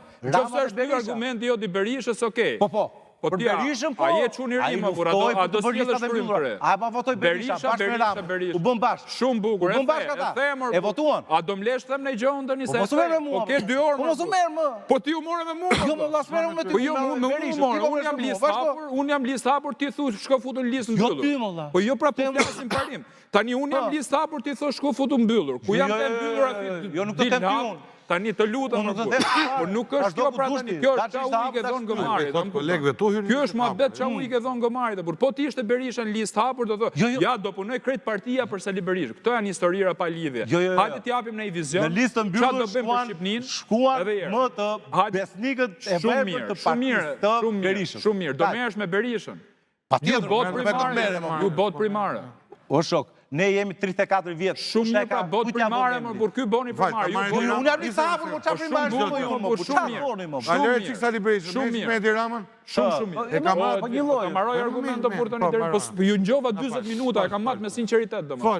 Qofë se doni me e prish emisionin, e prishim. Po atëhere pra, themi dy gjona, unë menoj, me që jemi quna të ri, hajde të flasim në e gjotë që do bëjmë për Shqipërinë. Pëlqeu shumë i debati, vizioni zotnis, do të ndërhyte kjo, Ed Vinkulluri foli për reformën, edhe ti. Unë menoj që duhet merrem me këto gjona. Ti e the pjesën tate shumë bukur. Tani do merremi ne me Dashin, me Berishën, me Ramën. Këto janë historira pa lidhje. Na ngjon një komunitet i madh. Nuk e di ku kandidati, ku je kandidat për deputet? Në Tiranë, shumë mirë. Hajde të flasim për hatet e Tiranës. Unë folja për Krujën, për Fushkrujën, për Durrësin. Hajde të flasim për këto gjona. Në rast se do merremi me këto, po ore çdo natë këto muhabete janë në burr tani. Ti shfrytëzojmë këto ditë, ti flasim për hatet e qytetarëve. Menimi im, nëse doni me vazhdu muzikën kështu vazhdojmë. Ajo që po thot Pano dhe unë, Dedi ku dhe Redi, ka një problem. Këtu nuk është çështja e emrit. Këtu është problemi te fenomeni që profeson emri. Tani ta lëm. Por jam kundër listave të mbyllura edhe herë. Një sekond. Jam kundër. Sepse nuk është demokratike, jo se e ka emrin Berisha Bash. Po jam dakord. Se e more se je duke marrë shumë personale. Jo. Po s'pëlqeu kjo. Kjo flavor nuk më pëlqeu, am kupton, domethënë më duke pa ndershme. Ashtu e konsiderojnë ata. Mirë, okay.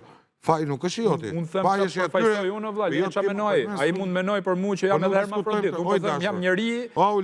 Nuk jam prind i një, jam Auloni. Po, që të jemi të qartë për një gjë. Po të marr rastin e Vlorës. Del Edi Rama në rubrikën Sy më sy me Nos Rokun, me një gocë që ka qenë votuese PD-s, ka bërë debat çere kore në Facebook dhe e vëte lista PS-s. Me kuptoni çfarë bën ky? Se ta lëm të tjetrin, se ky dakord. Ikur, s'na pëlqen. Çfarë bëhet këtu vën olla? Po çfarë bën ky njeriu? Çfarë ka ky grupi parlamentar PS? Çfarë është parlamenti? Cirku këti që xhonglon ky do qefi këti? Takova këta atje, hajde futet. E mori atë shkretin nga Dibra, djali më i mirë që kishte. Si e ka pas deputeti Dibrës? Krashi. Krashi, djali më i mirë që ka pas PS. Shumë serios, po. Djali serios, djali me shumë serios. E flaku. Teli tjetër flak nga fjeri, dy tjera, ne pse ishit vetë, kishte deputeti shkonte në zonë përveç Erion Braçës nga PS. Asnjë. Njeli shkretin Divjak, mi smete lopatë në 7 mjesit. S'kam qenë fare dakord me shumë gjëra të Erion Braçës. Po ishte deputet zone. A ka burr ndesh se Petro Koçi? Ja ma thonë, nuk është për fol kur për një gjë. E hodhin rrugë. Këtu është sistemi Maulon, nuk ka lidhje me njërin dhe me tjetrin. Mua nuk më vjen mirë kur ai djali Kavajës del më i votuar në Tiranë, dhe ti e çon listë hapur, në listë mbyllur, fut sa qylaxhi politik, sepse ke deformuar vullnetin e demokratëve më dhe shqiptarëve, se demokratë janë shqiptarë mik. Socialistët janë shqiptarë. Unë nuk i urrej as demokratë socialistët. Po me këta të dy që kanë mbyllë sistemin, ti e di çfarë mendojnë për Ilir Metën, nuk kanë fare mendim pozitiv. Po Ilir Meta ka bërë gjest. Ka hyrë grevurie për listat e mbyllura. 2008. Dhe do t'ja njohim të merit. S'kam unë problem asnjë, ti e di shumë mirë. Unë përmend emrat se kam kurajo, po jo se kam që personal me një. Apo dhe Pano dhe ta çuna, që s'kam frikë. Por ne do ta themi që këtij sistemi i kanë marrë frymën autokracia e 3-4 njerëzve që deri sot kanë pas monopol në parlamentit. Tani po ta them. Ta harroj edhe ky Kukuvajka, edhe Bufi që do jenë më pronar të Shqipërisë e parlamentit shqiptar, sepse të gjitha sondazhet tregojnë që partitë e reja do marrin të paktën 20% dhe populli opozitatar është 55%. Nuk do ketë më monopol dy partive. Rama dhe Berisha nuk do jenë më kryeministra Masimit Majit, këtu do jemi. Juve keni sondazhe shkurt, do në qofse I ka reporti, ç'ke? I bëni ju olla. A ju në nxjerr 50.5 partitë. Se pas ke mirë, se pas ke 45 deri në 50. 45 Rama nga 48.5. Jo Rama, po them, jo mbështetja si shikohet, po në qoftë se do votosh sot për këtë parti. 45 majoranca. 45 deri në 50. Pjepolit. Edhe si pas Aloshis, ka qenë 48-52 dhjetor. Tani ka rënë. Okej. Ne nuk marrim asnjë vot si Dëmërqen, ne nuk themi ke kaq vota, kaq deputeta. Ne dim që të paktën në qarkun e Tiranës, ja krahasojmë me 2023, jemi shumë herë më mirë se sa në 2023. Pastaj se si do ta gjykojnë qytetarët jo vetëm Tiranës, por gjithë Shqipërisë me një fjalë përfaqësimin tonë në parlament varet nga qytetarët e Shqipërisë. Edhe unë mendoj, si zoti Kulluri, që Parlamenti i ardhshëm nuk do ketë një shumicë prej 71 deputetësh për të formuar Dhe do ketë shumë gjëra, besoj. Dhe kjo gjë do bëj, si thua, dobësimin edhe në konceptin e kryetarëve të regjimit të Edi Ramës. Okej, kemi arritur në fund të këtij emisioni, duke falënderuar 5 të ftuarit e këtij emisioni, ju uroj gjithë dhe natën e mirë. Do rishjemi një të hënën tjetër.